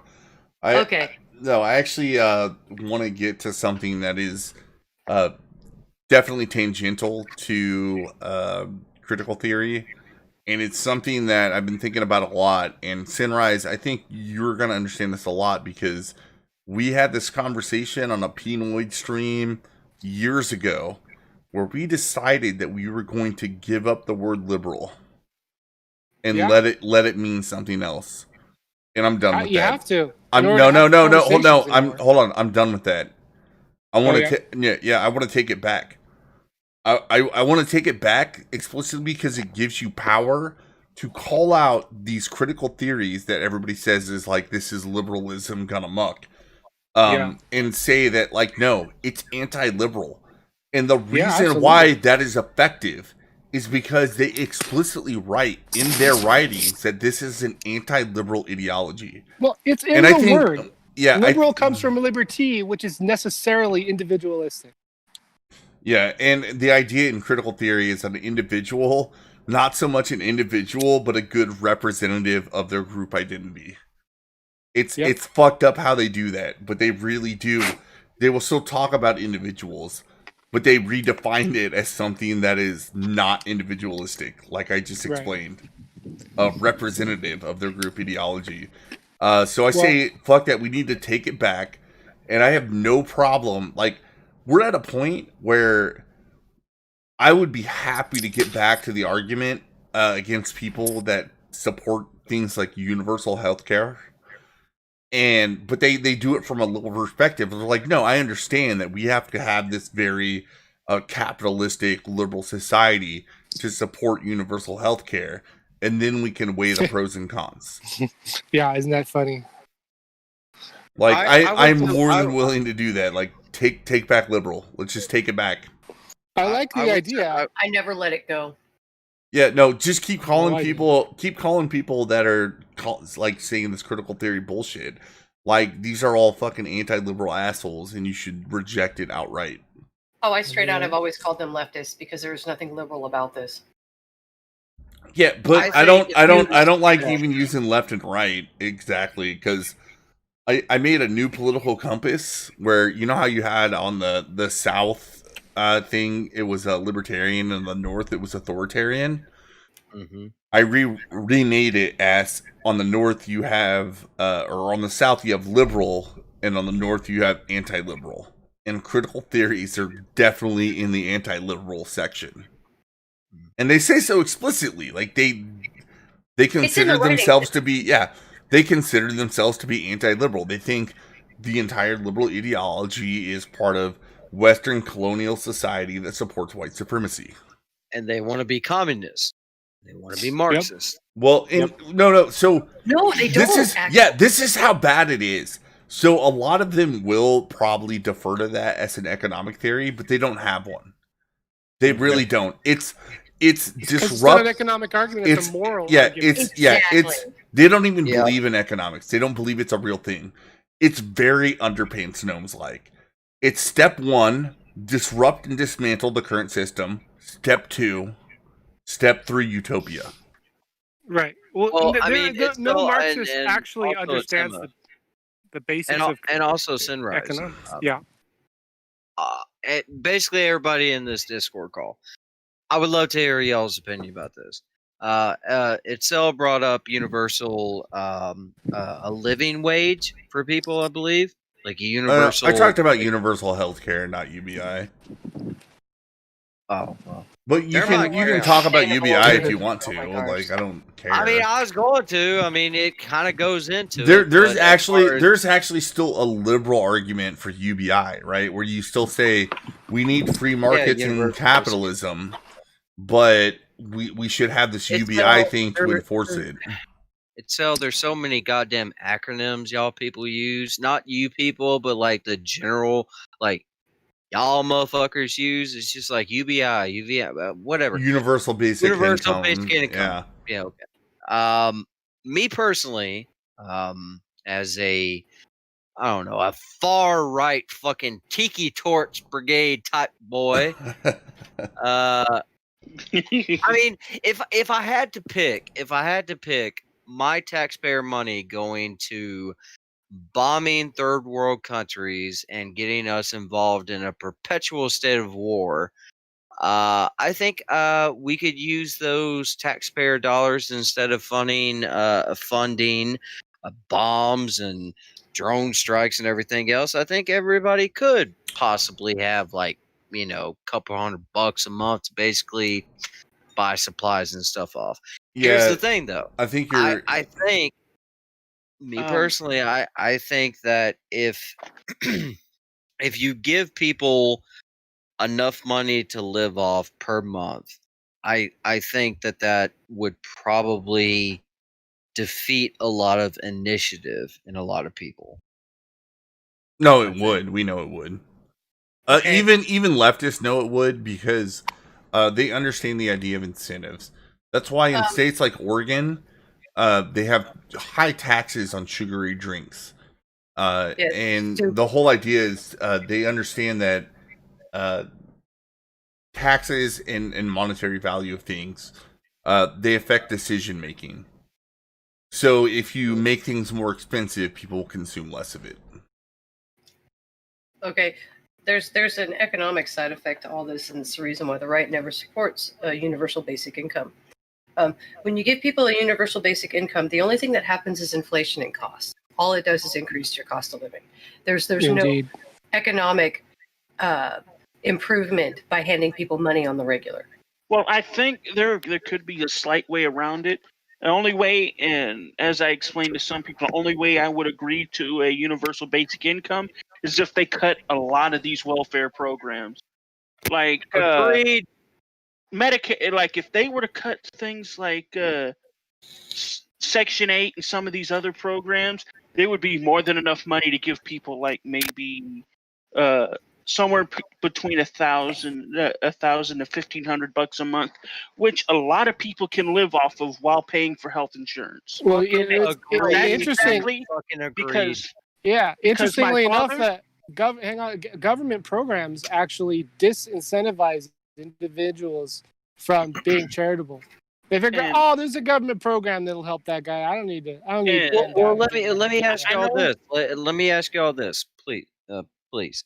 Would you be in favor of a universal basic income based upon the parameter that at the end of the month you have to have spent that money? Like No. a No. and hear me out. Like a military budget. In the military, if you don't spend it, Yep. you get Yeah, but the shorted mil- less money next month. If you But don't that's- spend what you have, But- you have to get less money next month. If you were able but to the have military a provides universal something. basic, though. if you had a universal getting basic something from income that to where it's money. like you have to spend this month, and at the end of the month, if you I- haven't spent it, you get less next Yeah. month. By the I way, like real that. quick, I want to No. stop, and then I'm gonna let you guys continue on this conversation because I only have one other thing I want to address, and I think we have plenty of time to address it. Okay. But the best thing about this conversation is that we're talking about economics, which is something that critical theorists don't even believe in. Of course they not. don't believe it exists. They don't believe any of it exists. But They however, don't you guys talking understand about a it. universal basic income is silly because it doesn't matter how many programs you cut or anything else. If landlords know you have more money in your account every month, they are going to charge you more money. And the other side, absolutely zero. No, no, no. You don't get to tell people how to spend their money because the Supreme Court has already determined that spending money is freedom of expression, and that is not allowed to be hindered by any mandate anywhere ever. It's the most I basic fucking of agree with it, economic. Themma. That's all I want to say. I'm going to mute. It's the most basics of economic concepts. You're like the military example. I get what you're saying, but the military provides something essential. Like we get something for that money. So if you're not contributing to society, you're not giving something back to society. It's then also there's no reason to contribute. Homie, do you want me to tell it's you what also the not. military It's also provides not. for that money? It's also Do not you want me to tell dictated you by what the market military- forces. I Do have you a want me pretty to good tell you what idea. the military provides for that The money? fact that we can have this conversation No, means the military's well, been I doing mean, its job. yeah, sure. If you want to say that, cool. I mean, I'm not one of those guys who's super fucking. But that's not my point, though. Well, here's my That's point. getting off the You know point. what the government pays the military money for? The government pays the military money for renting a lot of fucking bases overseas. Most of the bases overseas, we don't actually own that land. We have to pay rent money basically to those nations that we have bases over, and we have more bases than any other nation. Also, the military will fucking tell you that, hey, your unit has, let's say, fucking $250,000. If you don't spend that money next month, you get less, and that goes to somewhere else. So guess what? A lot of units do in the military, in the Marines, Army, or whatever, they spend that wasting time on frivolous fucking. No, I get what you're saying, and that doesn't invalidate my point, though. There's a lot of wasted money in American politics, that's especially besides the point. You're right. There's waste, but the general concept is what I'm trying to get across. You're getting something. You're exchanging something for something else. You're getting work in exchange for food. You're getting a chicken in exchange for a goat. It goes back to the most basic possible understanding of economics, that you can't get something for nothing. And so if you're going to create some kind of universal basic income and you're going to put a bunch of parameters on it that ensure that money doesn't get wasted, or that people are contributing, you've created capitalism. Like that's you know what I mean? That people are held to a standard. People are held to some kind of standard. If there's a give and take, that's my entire thing. Yeah, you created capitalism, which is, again, it's just trading a goat for a chicken. Like that's capitalism. It's free trade. It just is what it is. See, here's where I'm coming from. I'm trying to give the quote unquote leftist liberals, or whatever you would like to say, I'm trying to give that side what they want, yet still fundamentally do what, I guess, in my big air quotes, fucking side believes in, which is capitalism. Yeah, it's very noble. If you want to have a universal basic income, cool. You have to spend that money, and if you don't spend that money per month, guess what? You get less. That was my whole ideology. No, I get what you're saying. Except you don't give a spoiled child more candy. Yeah, well, I know, but in a perfect world. But here's the thing: if you want to create a foundation to just give poor people money, fucking do it. Start that business. Start giving away your own money. Again, it goes back to the problem. Do I have a blonde wig and am I? Sir, I am not. I wish I was, but what I'm saying is trying to force other people to do it is the problem. It's it goes back to the social engineering. Like, I know, only we can legislate. Only we can legislate kindness and charity will make the world a better place, and that's what the socialists tried to do. They had sorry. Their heart was in the right place, but they decided to force people. They decided to take away people's choices to create a better, more moral world, and that is just. That's why socialism is impossible. That's why socialism is the pretty sister of the ugly sister who happens to be communism. Yeah. Okay. Sort of, except for that everybody is ignoring the shining, glowing, fucking pearl nugget, whatever you want to call it, elephant in the corner of the room.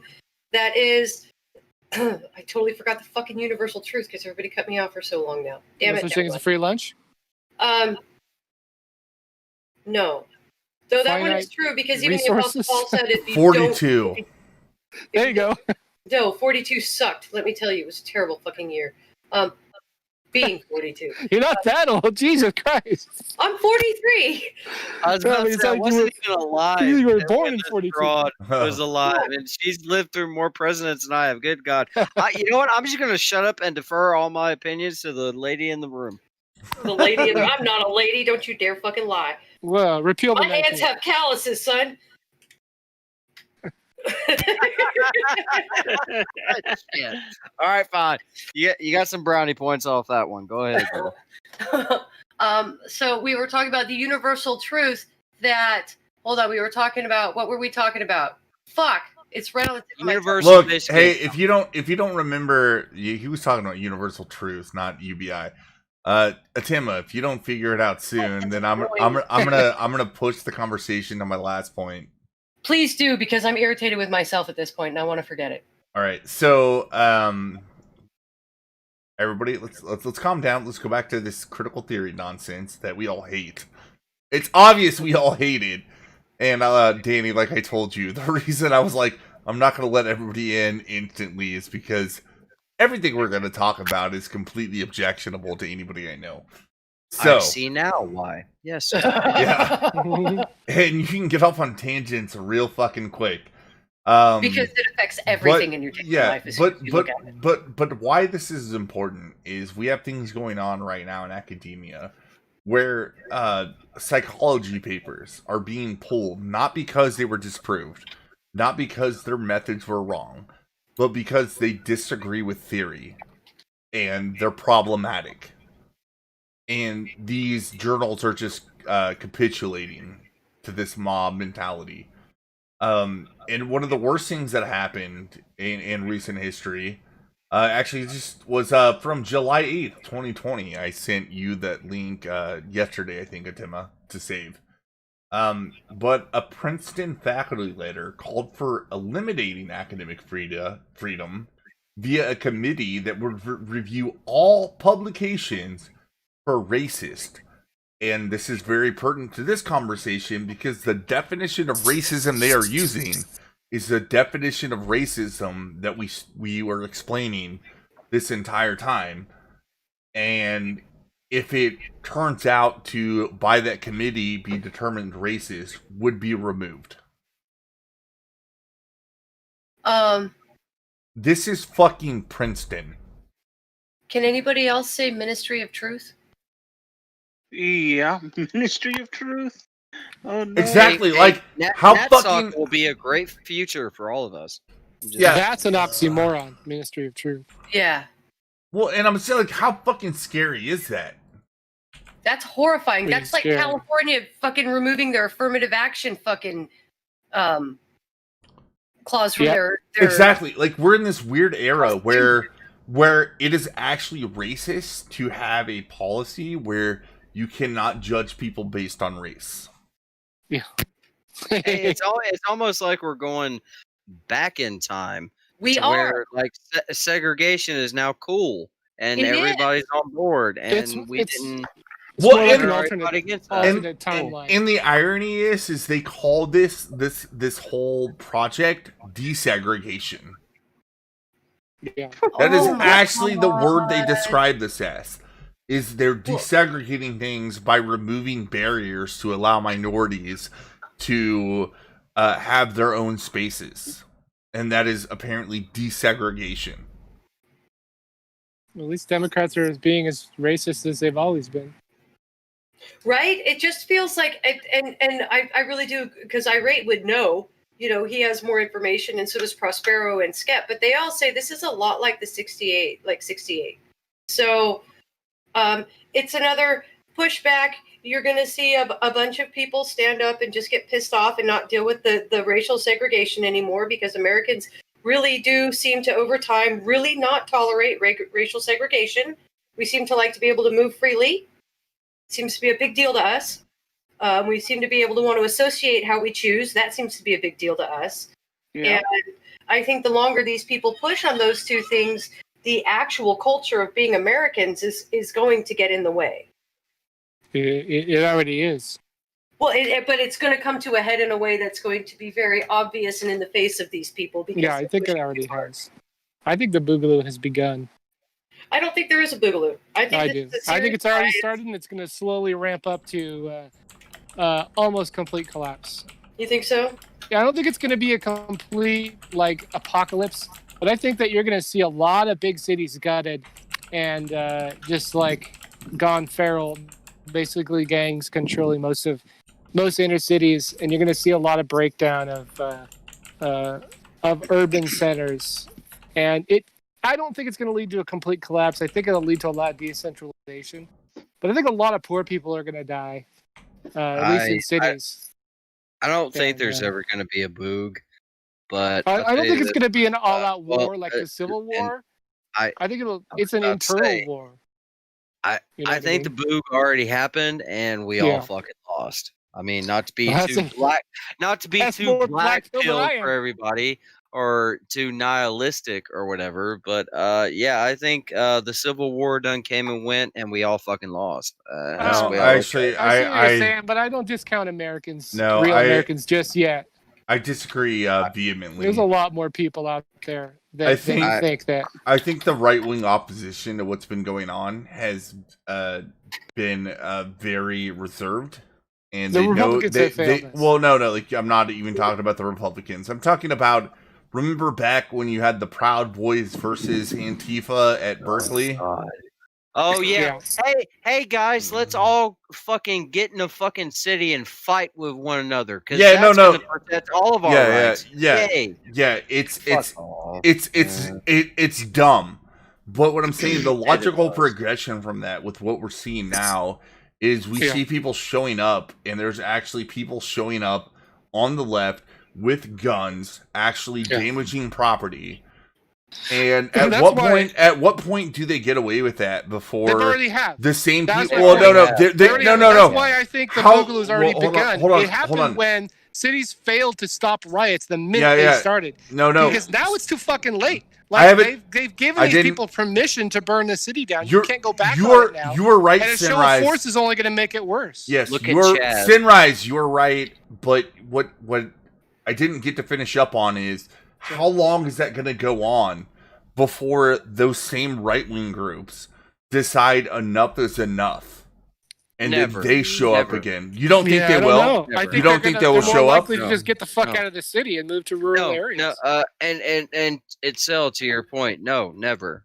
Right wing groups aren't gonna do this shit. They're not gonna have a fucking Chaz type fucking world. No. No, They're not I gonna- don't they're- expect them.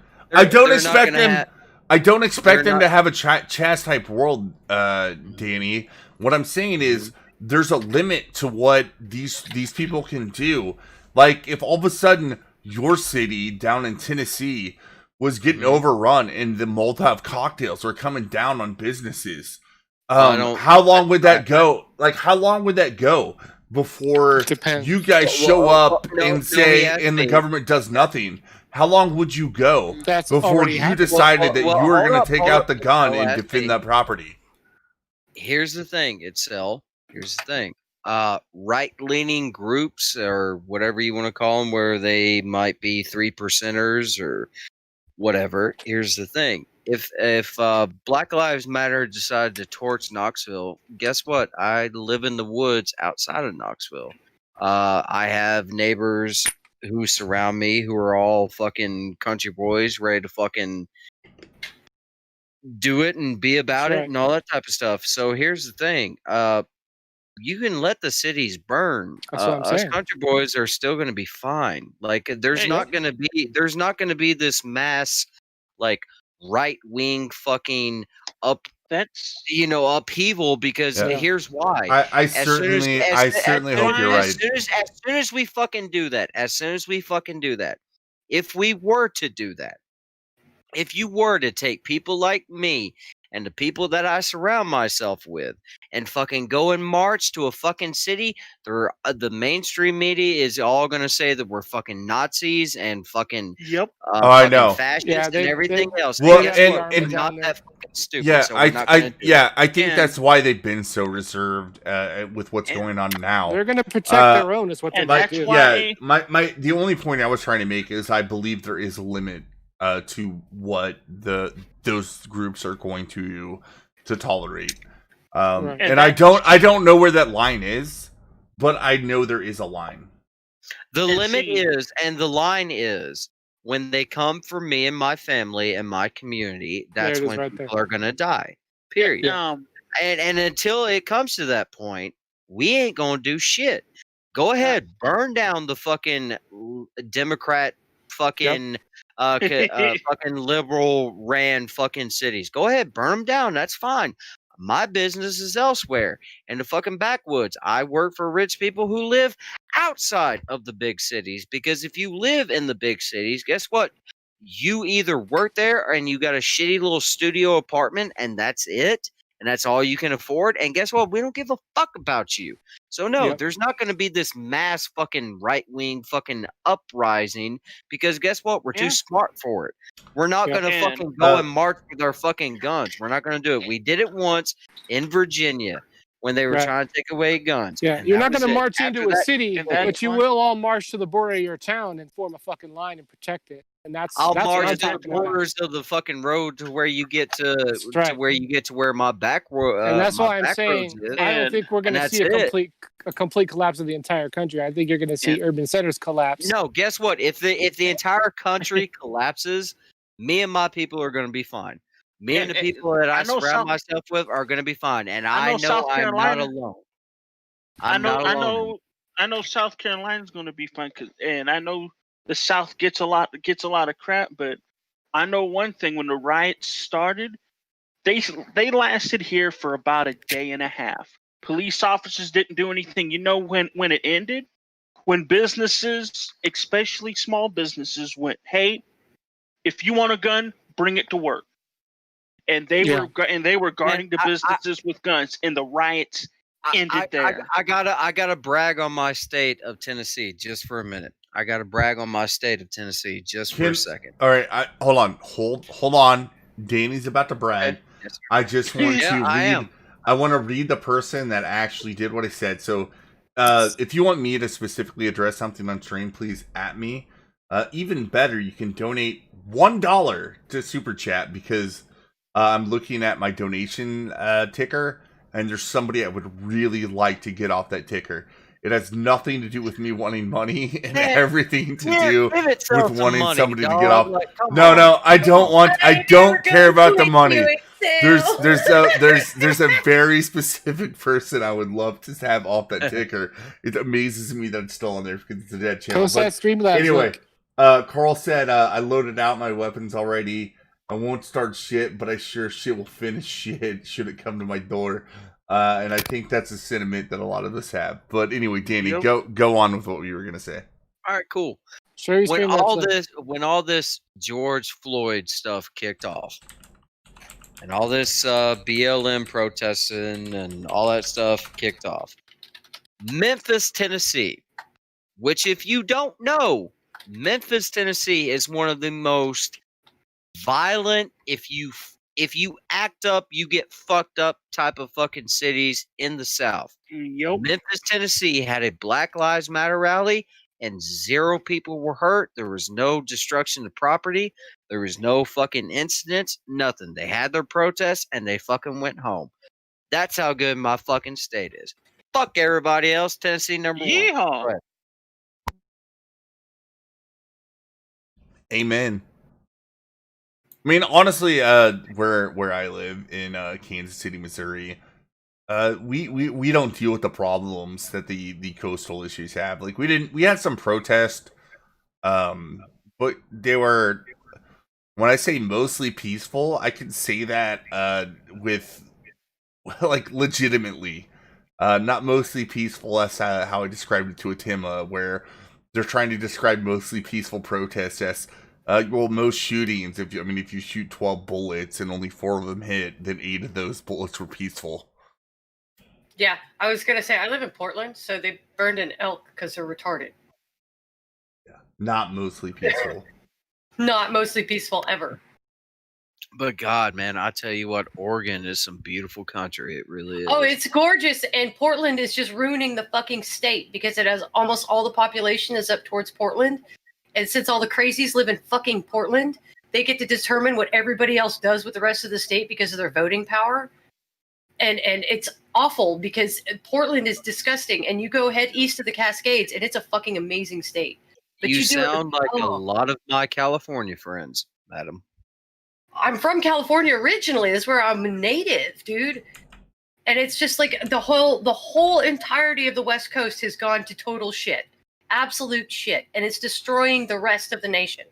Mhm. Because people are just packed in like sardines out here. And they don't give a fuck about anybody else. NorCal up in the mountains is beautiful. Oh, it is. Oregon as a state is beautiful. You have some of the most picturesque fucking Yeah, but don't ask them hills to and do valleys anything I've to the ever full. seen. But don't ask these people to work hard. Most of the people out here in the coastal regions will not do anything to their full. They will not follow through with anything. These people are fucking lazy. Not all of them, but a lot of them. It's the majority of the people out here in the PDX area. It's just fucking unbelievable. Well, thank God for people like you, and thank God for ammo. Yeah, right? Thank God for ammo. You can't get none around here right now, but thank God for ammo. Mm-hmm. Everybody's I'm sure hubby and you already have a plentiful. Oh yeah. No, they're completely out of ammo. That house has no ammo whatsoever. We had a terrible boating accident last week. Exactly. All of it lost.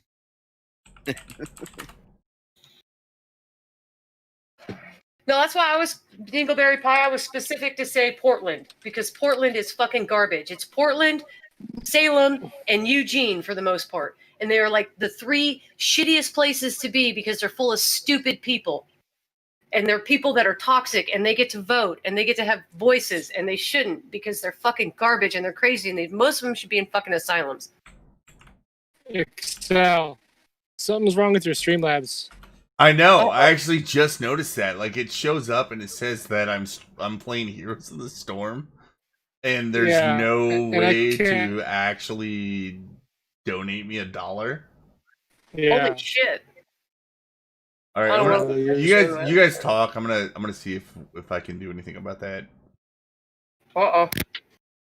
Except for money. Yeah, I actually got messages from other people saying that I don't even know how to donate. It doesn't work.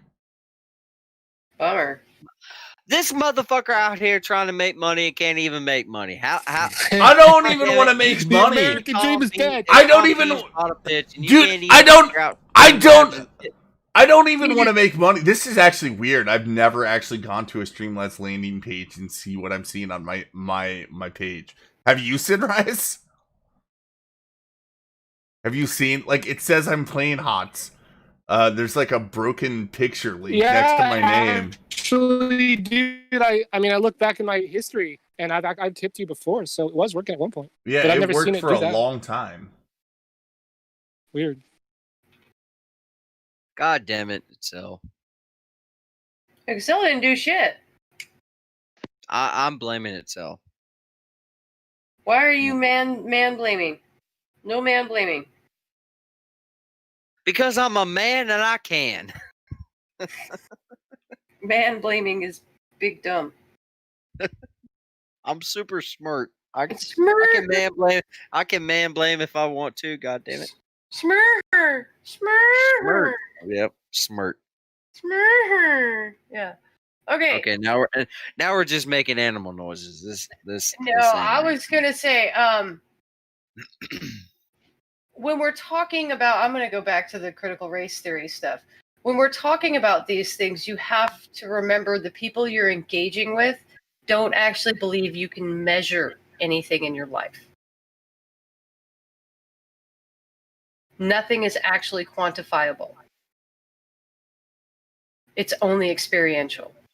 So when you're experiencing something, the fact that you're experiencing it is the only method of measurement you have to experience something. The psychology of that is fascinating, too. It's terrifying. And if you've ever raised a kid or been around one for very long, you can kind of start to see the parallels. And it's terrifying to think that these are adults advocating for something that a child under the age of 3 figures out. Yeah. Yeah. So it's just, I don't know. I think that's kind of like a point that you have to take that knowledge with you whenever you're dealing with these people, because you have to be able to kind of inject reality like you would to a toddler with these people. Except that a toddler will listen to you because they have to. These people, you can't tell them nothing. Yeah. So They don't have to listen to you. Yeah, it's a very difficult position, but I think if we just keep calmly and like you would with a toddler, just keep restating the truth calmly. No, even that's not going to do it. These people have to face real consequences. That's how toddlers learn. And these people won't they haven't had consequences. They haven't had to work a day in their life. Their parents didn't teach them any values. There's nothing you can say to them that's going to, no logical argument. They're going to have to fail hard and learn it the hard way like everybody else. And when their cities are on fire and they're getting trampled, guess who they're going to come crying to? Oh, people like right, you, Danny. people like me. Please, someone save us. Yeah, somebody that knows how to use the. And you know what we're going to say? No. Sorry, we tried to help you, motherfuckers. I'm not coming down there now to help you. I got out of there years ago because I saw this shit coming, and I tried to tell you. I think a lot of people tried to warn them, but. Yeah. But I think it needs to be. It needs to be reminded to those that are trying to engage in conversation. You're dealing with people that don't understand that measurements exist. Those people, I just tell them, get out of the city. If you live near a city, get out. Get as far away as you can and still make a living, because you don't want to be near it when shit goes real bad. And you're going to see it. I'm telling you, these riots are a precursor. They're the first steps to something way bigger, and it's going to happen somewhere around November. When the whole election, if you've been watching Tim Pool, he's been making some pretty interesting points about how he thinks the election's going to go. And yeah, he's been vacillating a lot because he's still believing that the polls are accurate, and I think that's a big mistake. No, he isn't saying the polls are accurate. He's been saying specifically, we don't know. He says, you don't know if the polls are accurate. They may not be. So has he changed his mind? Well, he's been talking about that, and he's been talking about the voter fraud thing, and just about all the controversy, and the fact that what he thinks is most likely going to happen, and I have a hard time finding fault in it, that no one is going to agree with the election results, and it's going to be ridiculous. There's going to be protests and riots like you've never fucking seen when Trump wins, or when Trump doesn't win, and there's some kind of like suspension. Or I think we're not going to know who the fucking president is for at least a month once the election's done. There's going to be a big discrepancy between the Electoral College and the popular vote, all the voter fraud. It's going to be, I think it's going to be a nightmare. And it's going to be greater than the voting populace, the registered voting populace in America is, I think, what's going to happen. What do you think is going to happen? I think we're going to have a number of votes that exceeds the actual amount of voters in America is what's going to happen. Well, that would be something. That would be something since like half the people in the country vote anyway. But I'm talking registered voters. I'm talking of registered voters. We're going to have more ballots than we do registered voters turned in. Well, you never know. The violence and the rioting, they just say that violent protests tend to elect Republicans and peaceful protests tend to elect liberals. So it could surprise everyone and be a mega landslide in Trump's favor, which would be awesome. I think it's a possibility, but I don't know. I think chaos is more possible. By the way, I have no idea how to fix my Streamlabs, but you are absolutely right. I think we're gonna have a record black turnout for Republicans right now, and it's only because the Democrats have been capitulating to the mob so much. And it turns out that something like 67% of even black voters are just concerned about the idea of defunding the police. And let's not forget that they chose Joe Biden over Bernie Sanders, Tulsi Gabbard, or Yang. Like if they would have chose either Sanders, Yang, or Tulsi, they would have had a fighting chance. But there's a lot of people pissed off about them choosing Biden. Well, it's kind of obvious why. Anybody with any kind of memory or is over 35 remembers Biden has had not one, but 2 brain surgeries and other complications with his mind. We were screaming, what the fuck are you doing when Obama tapped him? So he's almost as unlikable as Hillary. And he seems to be a little bit more overtly racist in the past. Yeah, that's not shocking. No, that's the thing about the polls is you have to take into account the people who are afraid to say that they would vote for Trump, which I think there's more people than would vote for him last time, but they aren't necessarily going to say it. So there's that, and take into account the way they ask the poll questions and the corrupt nature of the DNC and people like that. I think the polls are meaningless at this point. Oh, they absolutely are, and they're weighted. Yeah. Yeah. Well, they've always been weighted. They've always been weighted, but I just think they're just pointless. Like, people aren't being honest with, because look at the political climate. You'd be stupid, at least the closer you get to a city, to say that you vote for Trump or walk around with a red hat on. I mean, I think you should be able to without worrying about being assaulted, but there's a good chance that you will. So like I wouldn't blame anybody for saying that they wouldn't vote for Trump even when they fully intend to. And I had to sit here to explain to my left-leaning friend that I didn't vote for Trump because I liked the guy. Actually, as a person, I kind of dislike him, but as a president, I think he would have made a better president than Hillary Clinton. Oh yeah, yeah. I understand Trump can be a douchebag at times. I kind of like that he's a douchebag. Yeah, I like that he's not a career politician. He doesn't pander.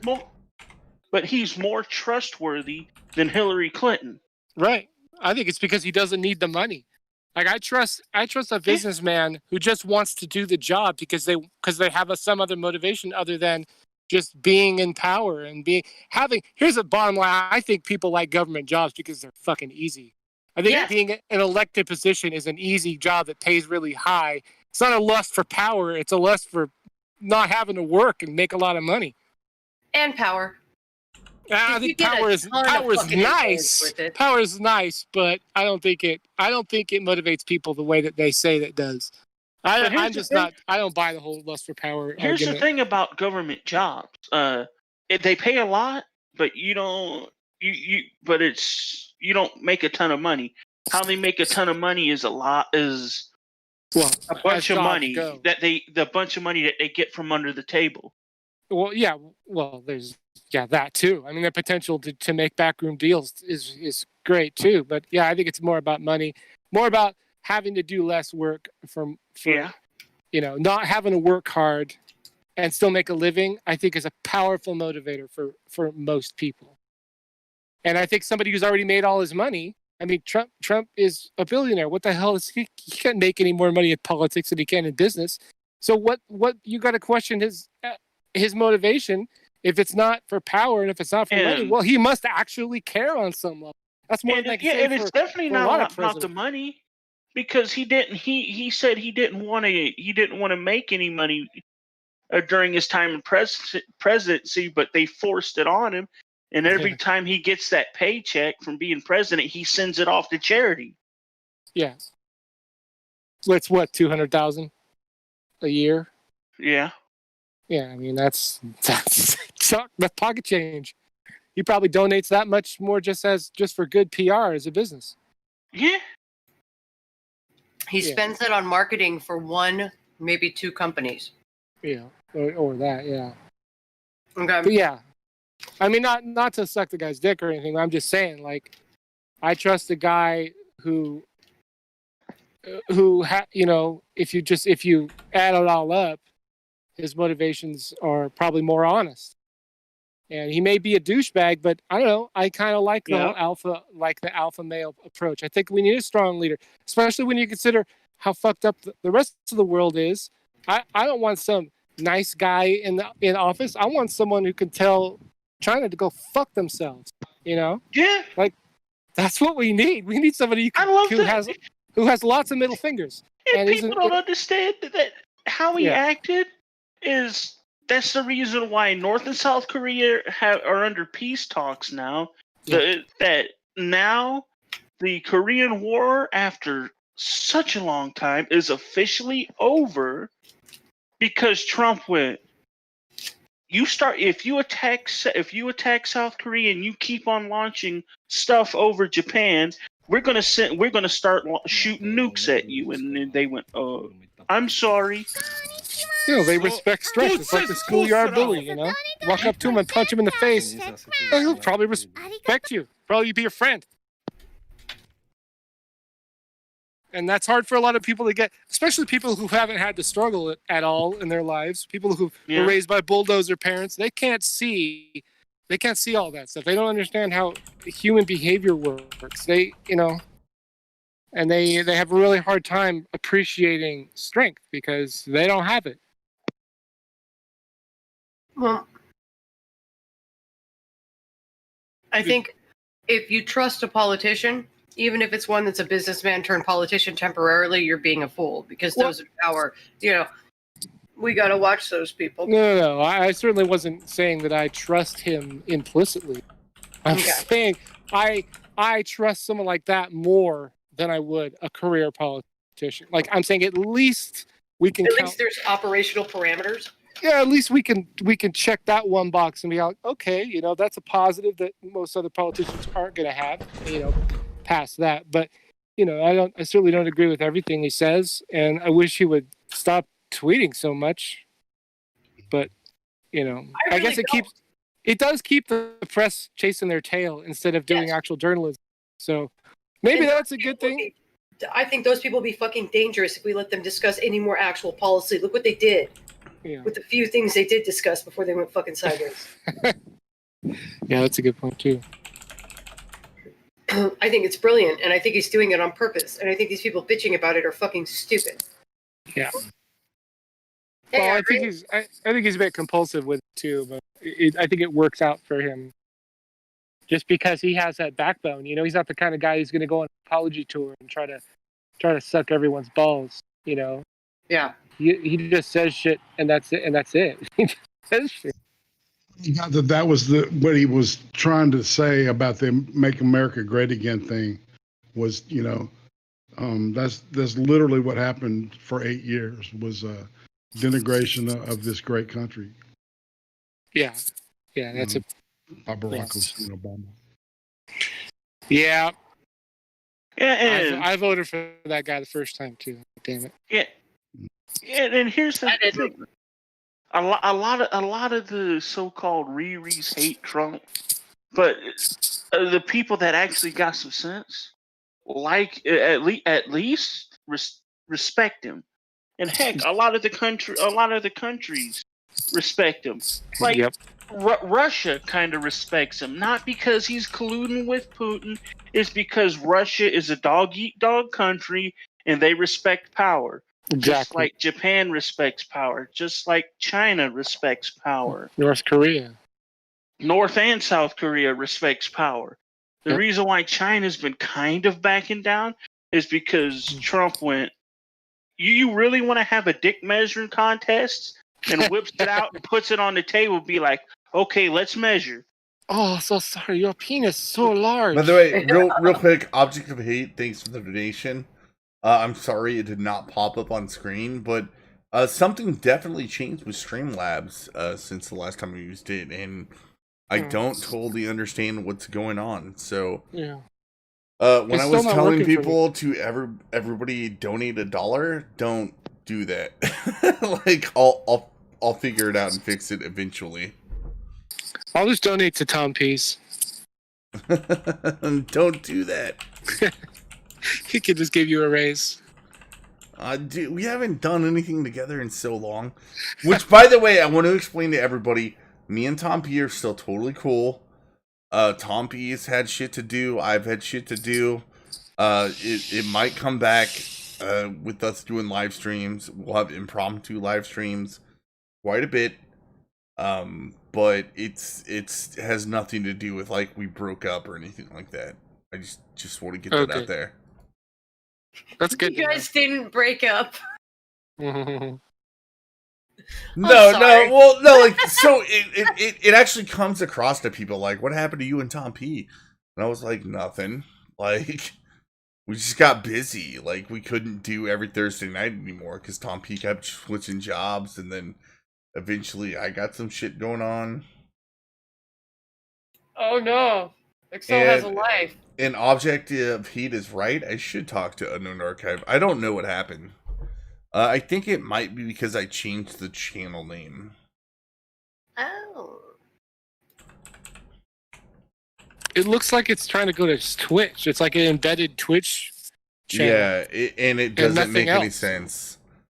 Because I haven't played Heroes of the Storm in for goddamn fucking ever. In fact, I think that goes back to a Knights of the Coffee Table stream whenever we decided to play that game because we had nothing else to do. Hey, what were you saying, Irate? Oh, nothing. I was just listening. I thought I heard you say something. I'm so sorry. So,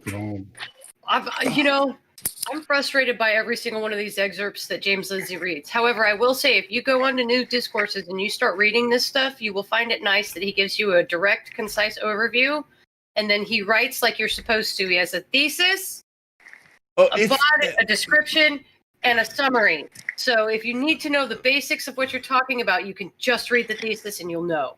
And it's incredibly fair. Yes. It's more fair than if you like just heard him talking about it independently than it needs to be.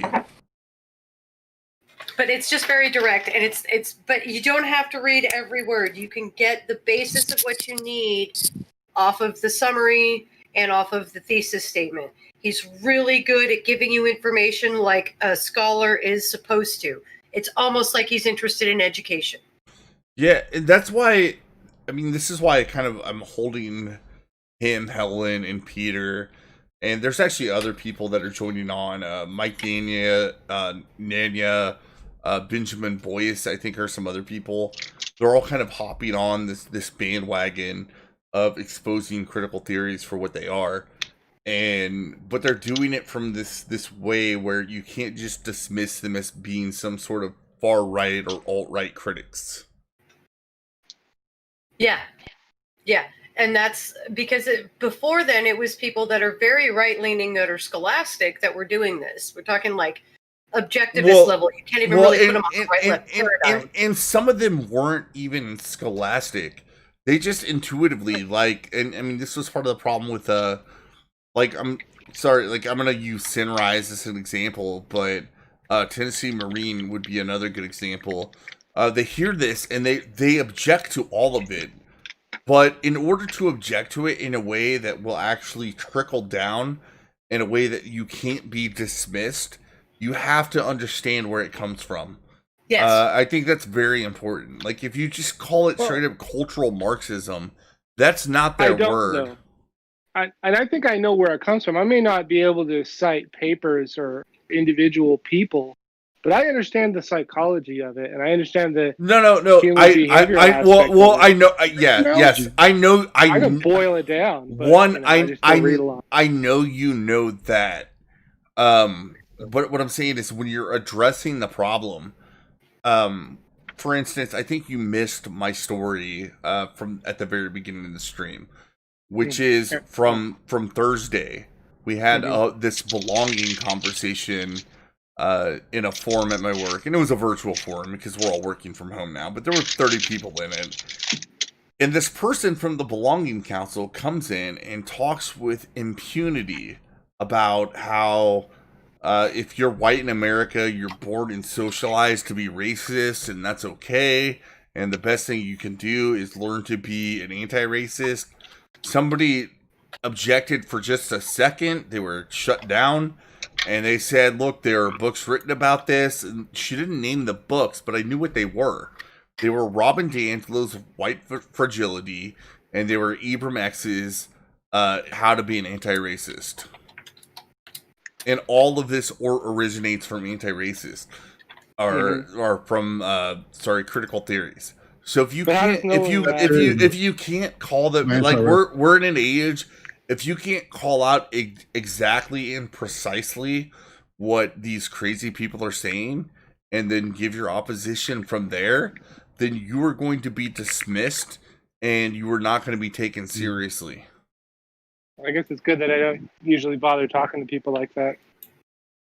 Yeah, well, I don't want to talk to people like that, but it was fucked up that this shit actually came into my workplace.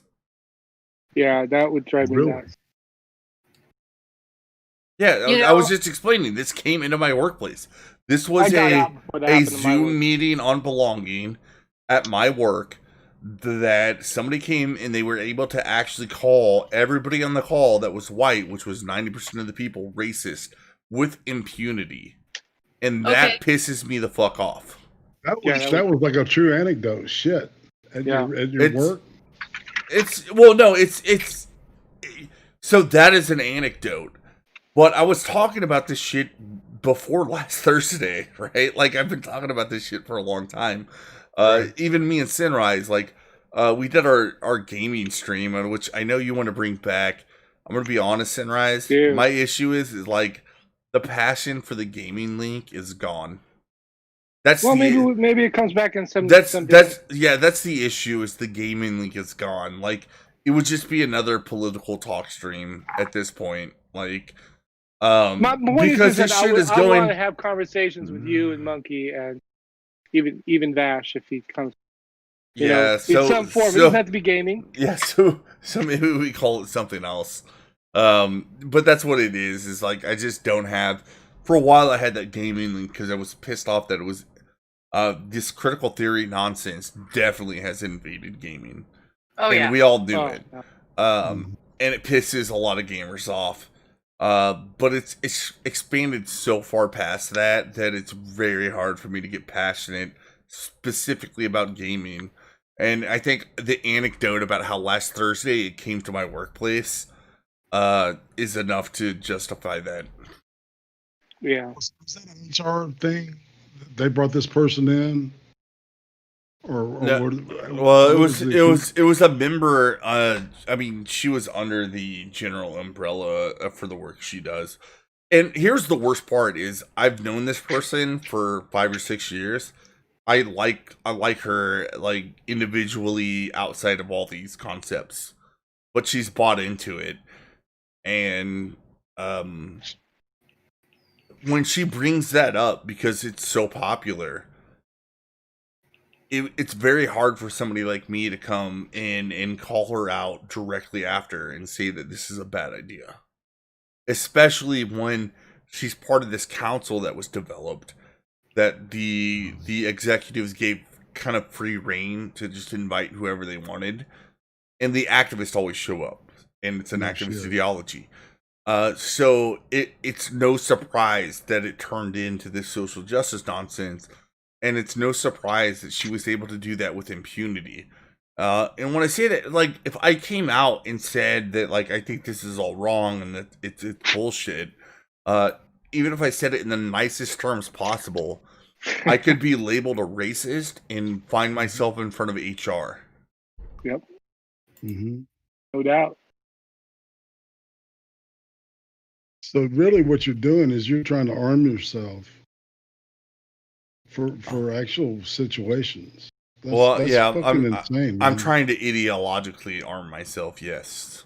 Yeah, I get you. I get that, man. But it's important because actually at the executive level, once again, when I was talking about the conversation, before that person came in, they had a very, what I would call a liberal conversation about what belonging would mean. And it was very judge people based on their work in the corporate environment versus other superficial characteristics, which I think is great. I think that's an awesome concept. But whenever this belonging council person came in, they interjected a whole lot of ideas that are antithetical to everything that other people were talking about. I mean, there's no such thing as an individual under that critical mindset. It does not exist. Well, it can't. Yeah. Right. That's why It can't. You can't have critical theory if people are individuals. You just can't. You don't have something to attack if it's on the individual. Yeah, so one of the, Exactly. like, the woke memes they say is, individuals, according to critical theory, is not so much a individual, but how good of a representative they are to their identity group as defined by critical theory. That's so gross. Right, so that's why black people that would agree with me, they're Uncle Toms, so they're not a very good individual representative of their identity group, and they can be dismissed outright. You don't get to just use the words and get it right. You gotta. Well, they No! and like they suffer from false consciousness. That's the issue. Yeah, apparently. They Which is they literally your haven't startup. yeah, they haven't been enlightened with critical consciousness, Yeah. which is the right way of thinking. Which is insane.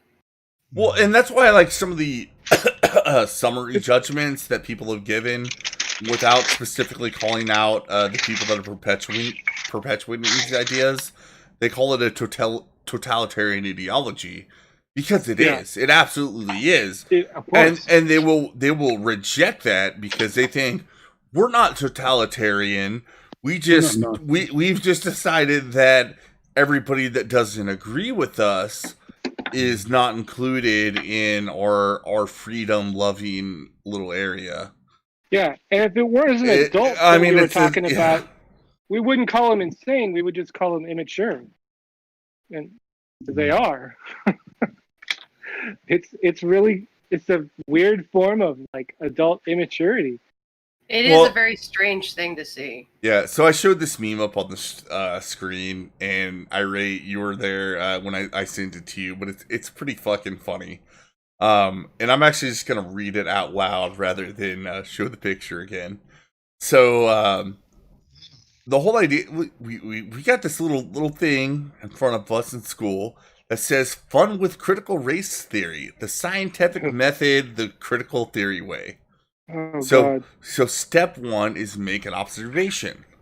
Black Americans are disproportionately poor compared to white Americans. Fucking scientific. So develop a hypothesis. Cause: systematic racism. So number 3, brainstorm for other explanations. And they have this little thing where, like, I got a couple they that popped into hold my on, head, but I hold guess I on, shouldn't say hold it. on. Well, they started trying. They're like, poverty in general is difficult to overcome, regardless of race. Systematic poverty implies systematic racist, Black people are underclass inferior. cultural norms, respect. IQ. Well, no, hold on. Respect for education, Asian, Jewish, and African immigrant success in spite of discrimination. Might disprove this, and then they have. Makes you dumb. So wait, we can just scratch all that out because that brainstorming for other explanations, according to critical theory, it's not necessary. Right. So the next step is make predictions. Turns out in critical theory that's not required. Just skip that, right? And then test it, right? So yeah, testing is also not required. Yeah, it's also not required. There's no reason to test it. Just it's not required. And then the analyzing, it's completely not necessary. You just go straight to draw conclusion, which is systemic racism. And then the next step. That's a lot of work. Yeah, well, and tell people how it is. Yeah, like, so you should just write the Bible too. Yeah, well, the next step is exposed to peer review and external. Never mind, scratch out external, internal, because everybody that is in this ideology, they'll agree. Criticism, and then publish findings in some obscure journal. Yes, and say that is an authoritative source. And then the last step is be open to retesting, evaluation, and other ideas. You can scratch that out. It's not necessary because disagreement is aversive racism, white fragility, and privilege preserving epistemic pushback, often unconscious racism. Whites certainly are not allowed to disagree, and blacks who disagree are enacting whiteness. So dismiss all disagreement into discussion. Picture of Albert Einstein, white science, comma, dismiss. Yeah. I don't know what else to say to that. it's kind of accurate, and that's what makes it so funny. Yeah, it's one of those things like it wouldn't be so funny if it wasn't so true. It wouldn't be so funny if they weren't teaching it to elementary school kids, and I'm not kidding at all. Among other things. Well, and they fucking are. Like, this shit is pervading all aspects of society, which is, again, why I think it's very important that the work that these people are doing, that we get it out to people to address it at its core and fight it at its core, so that we can get this shit just back, like, pushed back to the margins of intellectual thought. Yeah, It people with needs kids to in be public. discredited along with phrenology. Yeah. Sorry. No, that.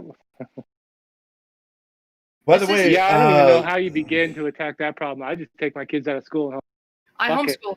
I homeschool. Oh, I know. real quick, I want to say, MC, welcome. He's asking, is it systemic racism? If most of them weren't racist, they would have worked to get themselves out of their problem? He's saying it is systemic racism because if it wasn't for their race, they would have had as hard as everybody else. Read that wrong. MC is a friend of mine, by the way. XL MC XL. Oh, I know MC. Oh, okay. Okay, didn't know. Sorry, I'm kind of like under a rock 90% of my life because, like I said before, I homeschool. Sorry. By the way, because this ending up going late, I have no problem with more people joining in as long as other people want to listen. So, MC, if you want to talk to us, you're more than welcome to hop in. So, awesome. Maybe The irony is our plan was to stop at 5 o'clock, but the insomnus isn't happening, so why not? Let's just keep talking. Oh, well, I appreciate the consideration. Well, I actually got a comment from Object to Hate from our last stream, which it definitely had more interest the last time, but it was more novel the last time, so I understand why it would have. But Object of Hate was said, like, that was a great stream. I really liked it. However, you really need to adjust your schedule so you don't bleed into the insomnist. And I was like, look, I get it, but I already talked to Ryan and Cinerize. They said they didn't care. Me and Themma thought we were going to have one stream on this subject, and that was going to be it. We did. We thought it was going to be a loose conversation. And it just turned out we didn't get through it all. We also didn't get through, well, we got through most of what I wanted to today. But bringing other people in, it kind of disrails trying to focus on arguing based on the actual arguments that critical theory comes from. So, sorry, Object of Hate disrailed me. Derailed you, huh? Yeah. Oh, but anyway, what I was saying is we didn't really think that these topics would be so interesting to people that they would want to hear more in a more deep diving into very specific things. Like today, we tried to focus very much on anti-racism, and there's a lot more. Like we didn't talk about like other things. We kind of breezed over, like fat studies and gender studies, which are all very real things in this critical theory discipline. Actually, one thing I didn't talk about is the critical race theorists. A lot of them actually have real problems with queer theory and fat studies and other things that are coming from critical theories. Fat studies I have a big problem with. I have a really big personal issue with fat studies. And all I'm saying is there's actually this weird internal fight even within the critical social justice dynamic, that certain theories like fat studies and gender studies, like they don't belong alongside critical race theory. And I'm going to be honest, I think my belief behind that is critical race theory is really around black people, and black people in general do not have favorable opinions about homosexuality. No, they do not. That and Hispanics. Oh. Well, Hispanics But- have the Catholic on Catholic them. origins. It makes sense, but and you can see the cultural, and it really depends on what country that Hispanic family is from, as to whether they're going to have the culture that's intolerant or not. Growing up in Central California, I lived around Central, Southern, and North American Hispanics, and I learned very quickly Cubans are far more tolerant of homosexuality than Oaxacans. San Salvadorans are far less tolerant than Argentinians, for So example. racist. They're what? You're so racist. I know I'm so racist. But you were having your doubts about people being interested in it. Well, here's the thing. Like, from what I've observed, people to the right of Mao generally would like to have a good conversation where people's opinions would be heard without a bunch of yelling and screaming and bickering. Oh, absolutely. Yeah, that makes me think of the whole idea of being an anti-fascist. So these anti-fascists are like, well, we're just against fascism. But what's really going on is you look at that top left corner of the political compass, which would be your fucking anti-fascist communist, and then you have like this centrist authoritarian thing, which would be your actual fascist, and then far to the right of him are the liberals, and they just sit there and look and like, fuck you, I hate you, fascist. Also, you people that are on the other side of the fascist, way to the right, you're fascist too. That's pretty much it. Even though both the fascist and the anti-fascist hate the liberals. Yeah, because they're very fascist. That's the thing with all these anti-fascists. They have to start with themselves. I mean, I think they've correctly identified the problem, but they don't realize that they are the problem and that they're perpetuating fascism. It's almost like we're living in some kind of clown universe. We are. Clown world, here we come. It is. In a lot of ways, it is, Sin, because we have a group of people that are saying you can't quantify experiencing things. Okay? Hey, You can't memes. say this is hot and this is cold. That's too experiential. It's too quantified. Yeah. This is a sensation of warmer than the last time I felt warm, is a terrible description of something that's fucking hot. Well, You the know. funny thing is that's not profound at all. Duh. Yes, everyone has different experiences, the same events. That's why we invented science, because they realized that people experience things differently, and the same people experience things differently from one day to the next. So we had to come up with some way to kind of compensate. we had to find a way to approximate objective truth, where I know. me and you, before even actually seeing what happens, we agree on a certain set of things that if they happen, then, and we agree that these things happen, then we can concur that this is objectively true. But the problem is that things happening is racist. Yes, actually, it is the problem.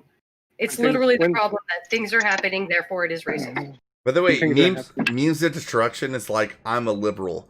Guess what? I think we're all liberals too, and I want to take back that word, because I think that liberals that believe in things that I would disagree with, like my example earlier was universal healthcare. If they're truly liberals, they understand that that's going to be upheld by a capitalistic society.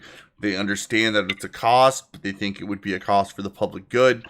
And they're not thinking about it in this crazy fucking way where we can just give it away for free, or that it's actually some inherent human right. Oof. Yeah. Yeah. I mean, It's more of the John Stuart Mill's distillation of liberalism rather than some crazy socialist idea of liberalism where people on the right wing say things like liberalism is a mental disorder.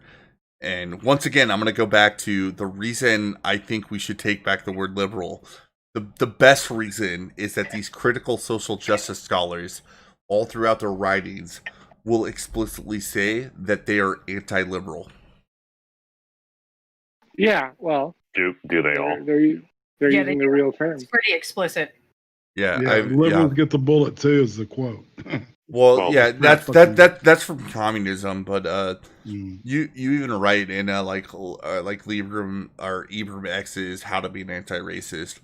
He talks about how like this is the liberal idea of racism, and we're talking about something else. This is a non-liberal idea of racism. So they don't necessarily say anti, but if it's not a liberal idea of racism, then it's an anti-liberal idea of racism.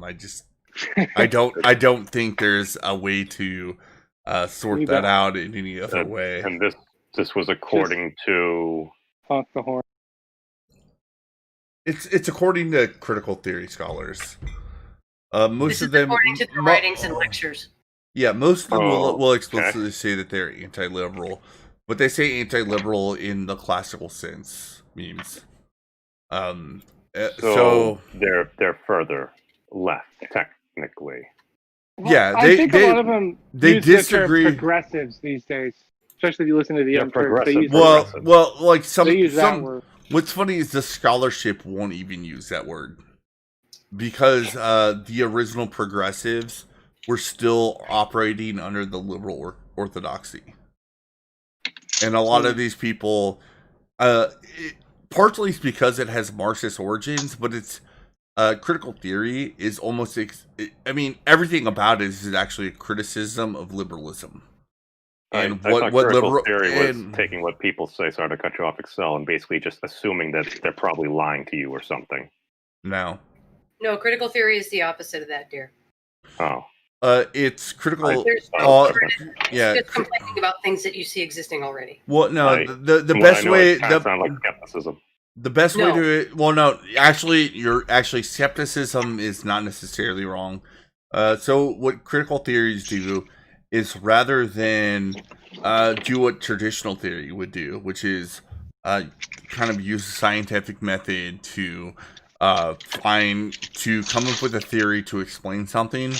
Critical theories don't pretend to explain anything.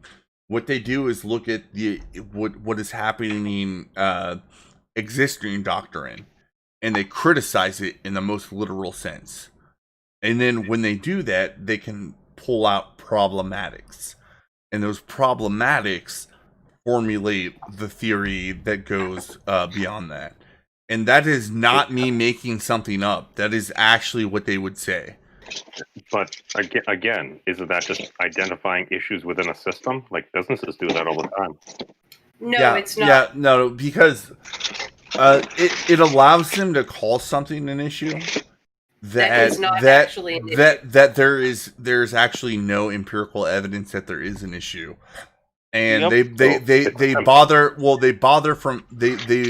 from postmodernism this idea that there's no such thing as subjective truth.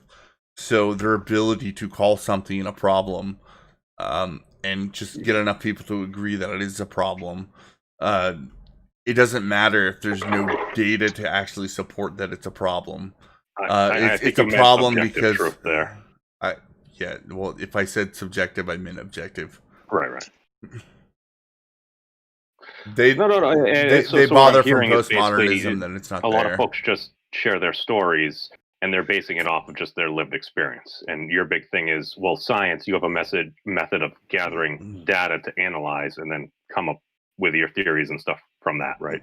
Well, you're not wrong what you said there. That's actually not what I was saying, but they definitely do prioritize lived experience over the idea that there's some way of coming to an objective truth. Oh. So what you're saying is we need social physics. Though they're claiming that social physics is a thing when social physics isn't a thing. There's just physics. Well, we could make it a thing. I mean, No, we could just. can't. Well, why not? Because reality is what it is. You can't. Well, we'd have to. change If we reality. couldn't follow the scientific method to like measure things and try to eliminate as many variables, and I mean, it would take a hell of a lot of work and a lot of math. And math. Scientific method is racist, though, so you can't use it. Well, no, because you can't come to an actual truth. Memes. That's the thing. You can't quantify anything you're experiencing. You can't even create a list of things that you could consider dangers, because you can't keep any experience you have in the moment is only for the moment. It can't bleed out of the moment. It has to remain only in the moment. Okay, well then you'd have some degradation to the data. So just try to factor that in and see if you could. I mean, that's the thing. It's like I actually think like we have the technology to attempt to do something like No, this. we don't. Again, Data we is don't. racist, and so is technology. Yeah, no, we Memes. literally don't. Memes. I completely agree, which is where I said before you even joined, like, we need to take back the word liberal.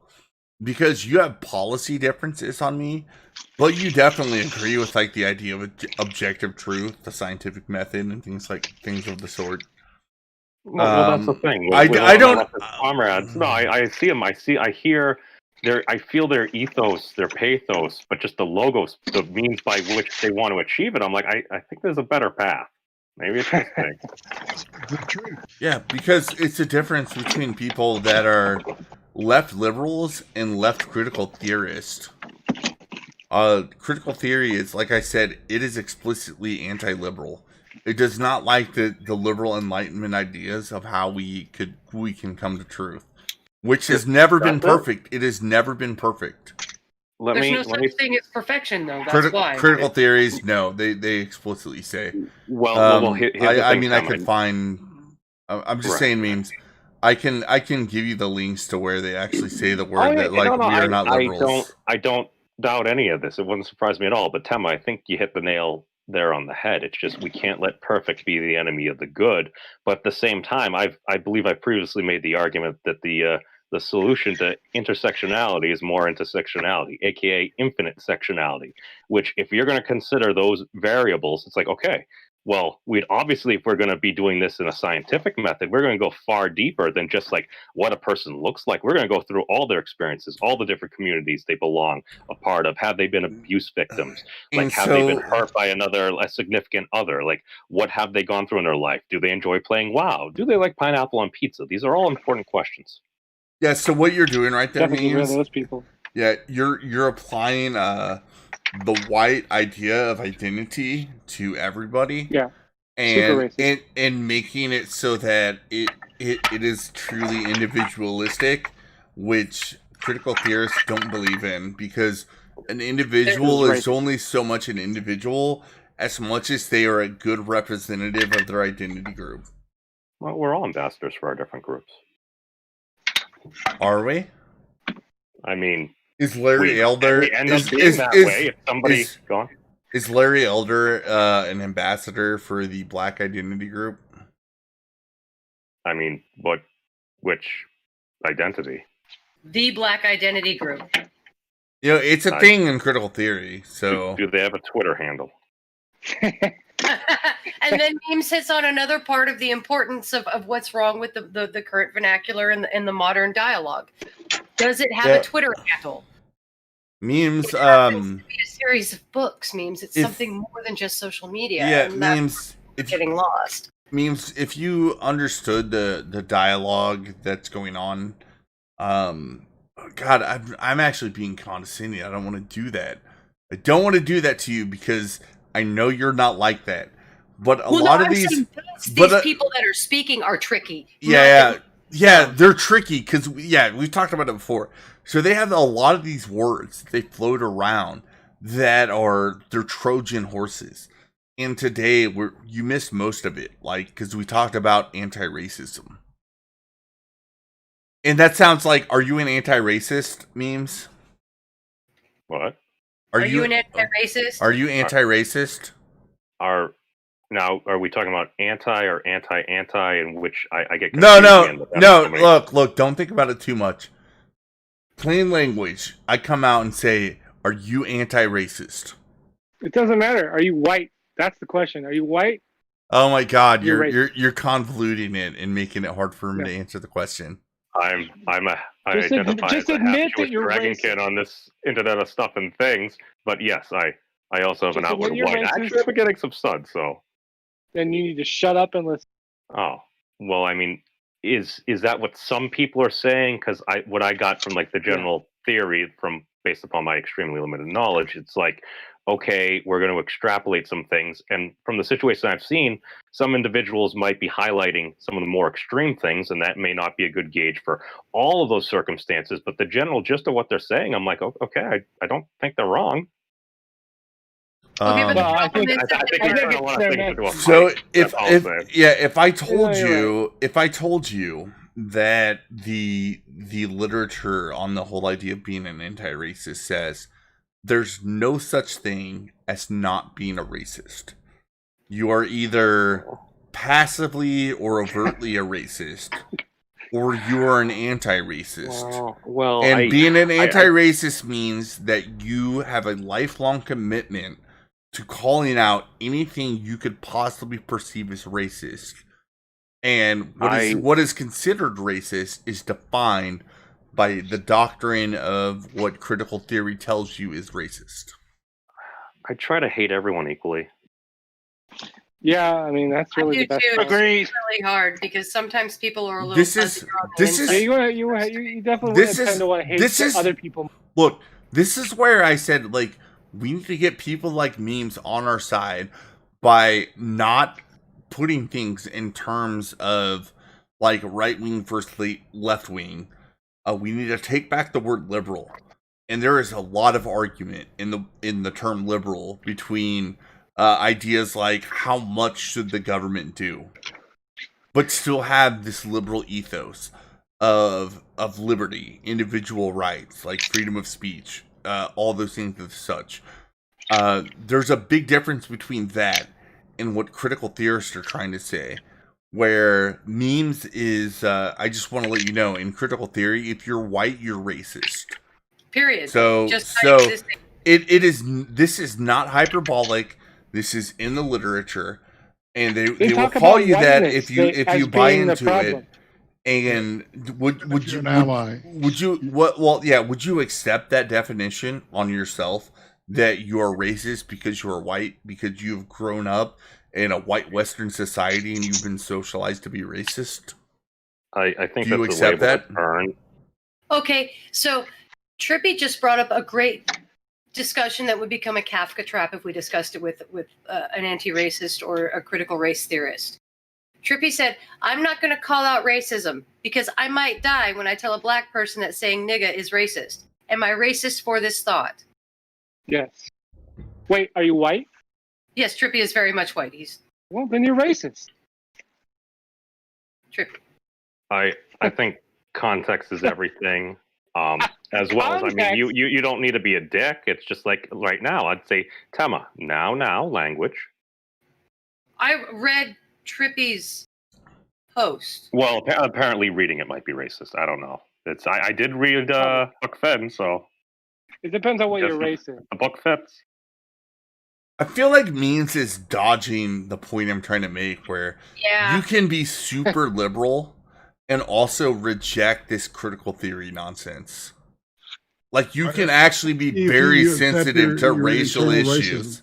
You can Right. be Yeah. very sensitive to racial issues and not What- buy into what this I'm- critical theory bullshit. Well, what the thing is, again, I mean, is it an actual theory? Has it been disproven?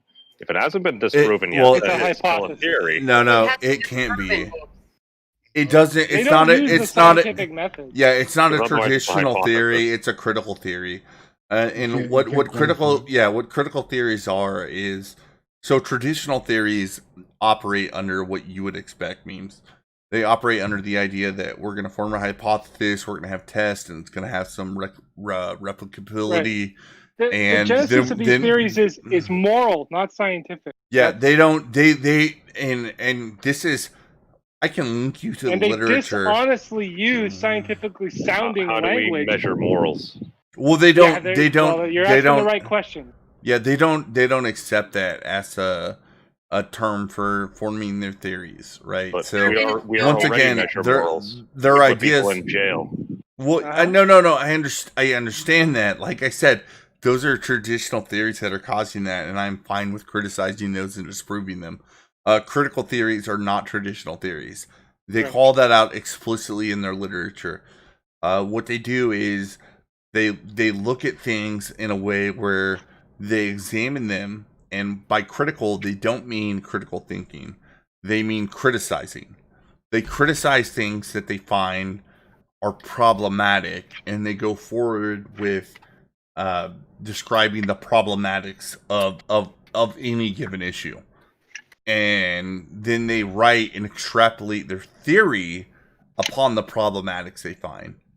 So the whole scientific method thing, where we would normally, in a traditional theory, decide to gather data and create measures to try to figure this out. Even in social sciences, they try to it's kind of find the best opposite of measures they scientific. could. They do it in reverse. And to be real honest, I actually could understand how, in a very limited fashion, you could take that approach and then take it to give you a start point for developing a new traditional theory. But that's not what's going on right now. I thought it started as a critical race theory and then kind of expanded into some other areas of operation, at least according to, I think, Heather Hay, when they were covering some of this stuff like a week or two ago.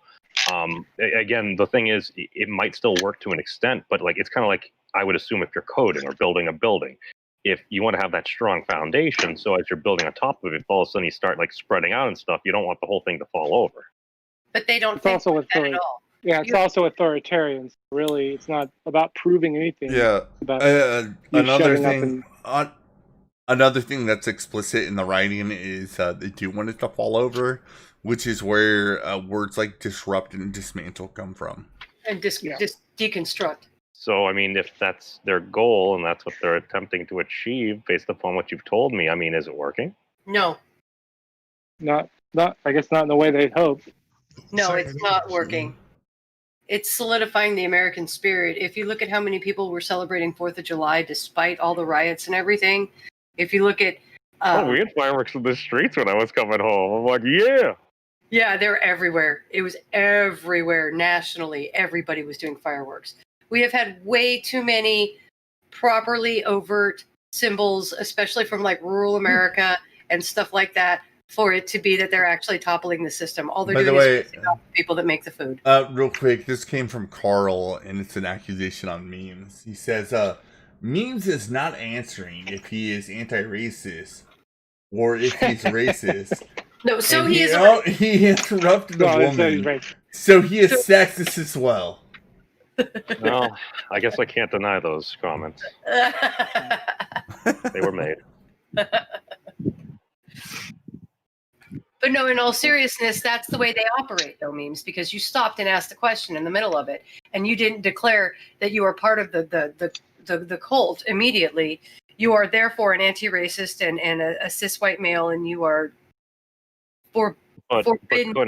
But if somebody says they're an anti-racist, couldn't you just say that's exactly what a racist would say? Yeah, Yeah. they can. That's actually what they do, because they have this unfalsifiable ideology that has a very circular logic to it. Excel, hear me out, man. It's like, what's stopping like us from doing the exact same thing? Like, if they were criticizing things and you don't like the criticism, couldn't you criticize their criticism and just create a body of work? And if people are just citing each other and everything, I mean, I thought that's how scholars work. No. Not anymore. No. So you're not talking. I mean, that would also require a lot of work. In real theories, falsifiability is a real thing. You have to be able to humble me on a situation that you could prove that would falsify my ideas. And that does not happen. That doesn't happen. In medical offices, they'll ask you a subjective question, which is, how much pain are you in? And doctors kind of realize that, but that's also where the doctor-patient relationship comes from. If you were to try to measure that with statistics, you try to have different factors. It's like, okay, what is the doctor's connection here? What does they actually think, or the correlations with the people? What type of medications are they on? Like, you would need to account for so many different factors. That's why I'm like, it's a hell of a lot of work, but I'm uncertain it can't at least be attempted. In a lot of ways, it's a non sequitur, but in other ways, I was like, yes, if they were to actually formulate a measurable ideology like you're talking about, then I would agree with you. And I want to go one step further, because Sinrise, Themma, you were definitely on the train when I talked about this. Is people like memes are people we need to get on our side. We have a lot of arguments with memes as far as how government should go. But we need to convince people like memes that this critical theory bullshit is not liberal. It is anti-liberal, and that we can do better. Oh, you mean like Sargon has been saying the whole muffaha time? Yeah. Well, as long as we can all agree, Galapagos are sexy. I don't know what a jalapeno is. It's a jalapeno. Oh, jalapeno. Sorry. Part of my Espanol. I eat them every day. I prefer habaneros. Oh, that's hot. I prefer ghost peppers. Both ghost peppers are fun, but I prefer a habanero because they're Sounds kind of sweet. painful. It's got a better flavor. I must concur with the lady there. Well, if I want flavor, then Carolina Reaper.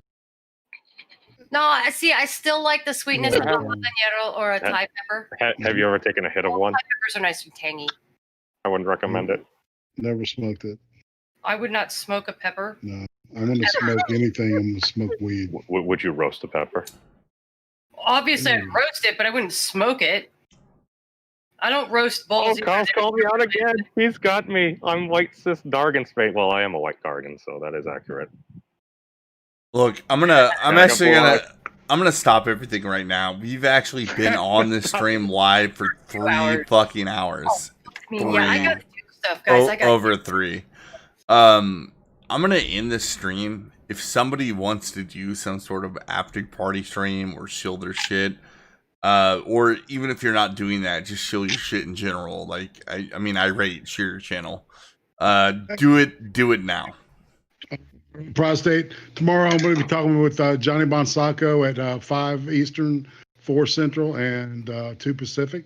And next Thursday, Big Fat Brian and I are going to be talking about a new Netflix series, horror series, kind of called Quran. So, and then of course the Cream Stream, which was fucking awesome last night. So Yeah, it was. We had a good time. yeah, it was. I enjoyed myself. I couldn't even Yeah. go to sleep because I had so much fun because my brain kept running. Mm. Did it make your Willie chart? No one saw him today, but we'll be back on Wednesday. Ryan is going to be back. Sweet. Okay. Check us out. I'm at Themma the Hun. You can find me at Not the Hun on Twitter because fat liberal progressive bitches stole my Twitter and said I was a Russian bot, so I had to start over. Other than that, I am kind of a dead channel at the moment because, well, I got a fucking life. So, sorry. Joker? Anything to say? Well, this is the Full Metal Joker. You can check out my channel. It's under my actual name, BRYONKING. The link is in the chat. And hey, I hope you like what you see there. And memes. What? Oh, You gotta here on share. the YouTube, admin destruction on Twitter, and all the standard doobly doos. All right, as far as my channel goes, it's been a dead channel for a long time until a couple weeks ago. We didn't get the interest we had last week, but we still had a decent amount of interest for a channel that only has like 240 subs. So, if you want to keep hearing this stuff, please sub to me.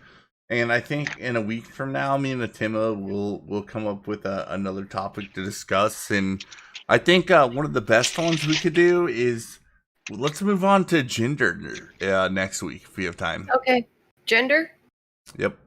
Sure. We can do gender. I'll try to read up what I can. Isn't that just a social construct? Absolutely, it is.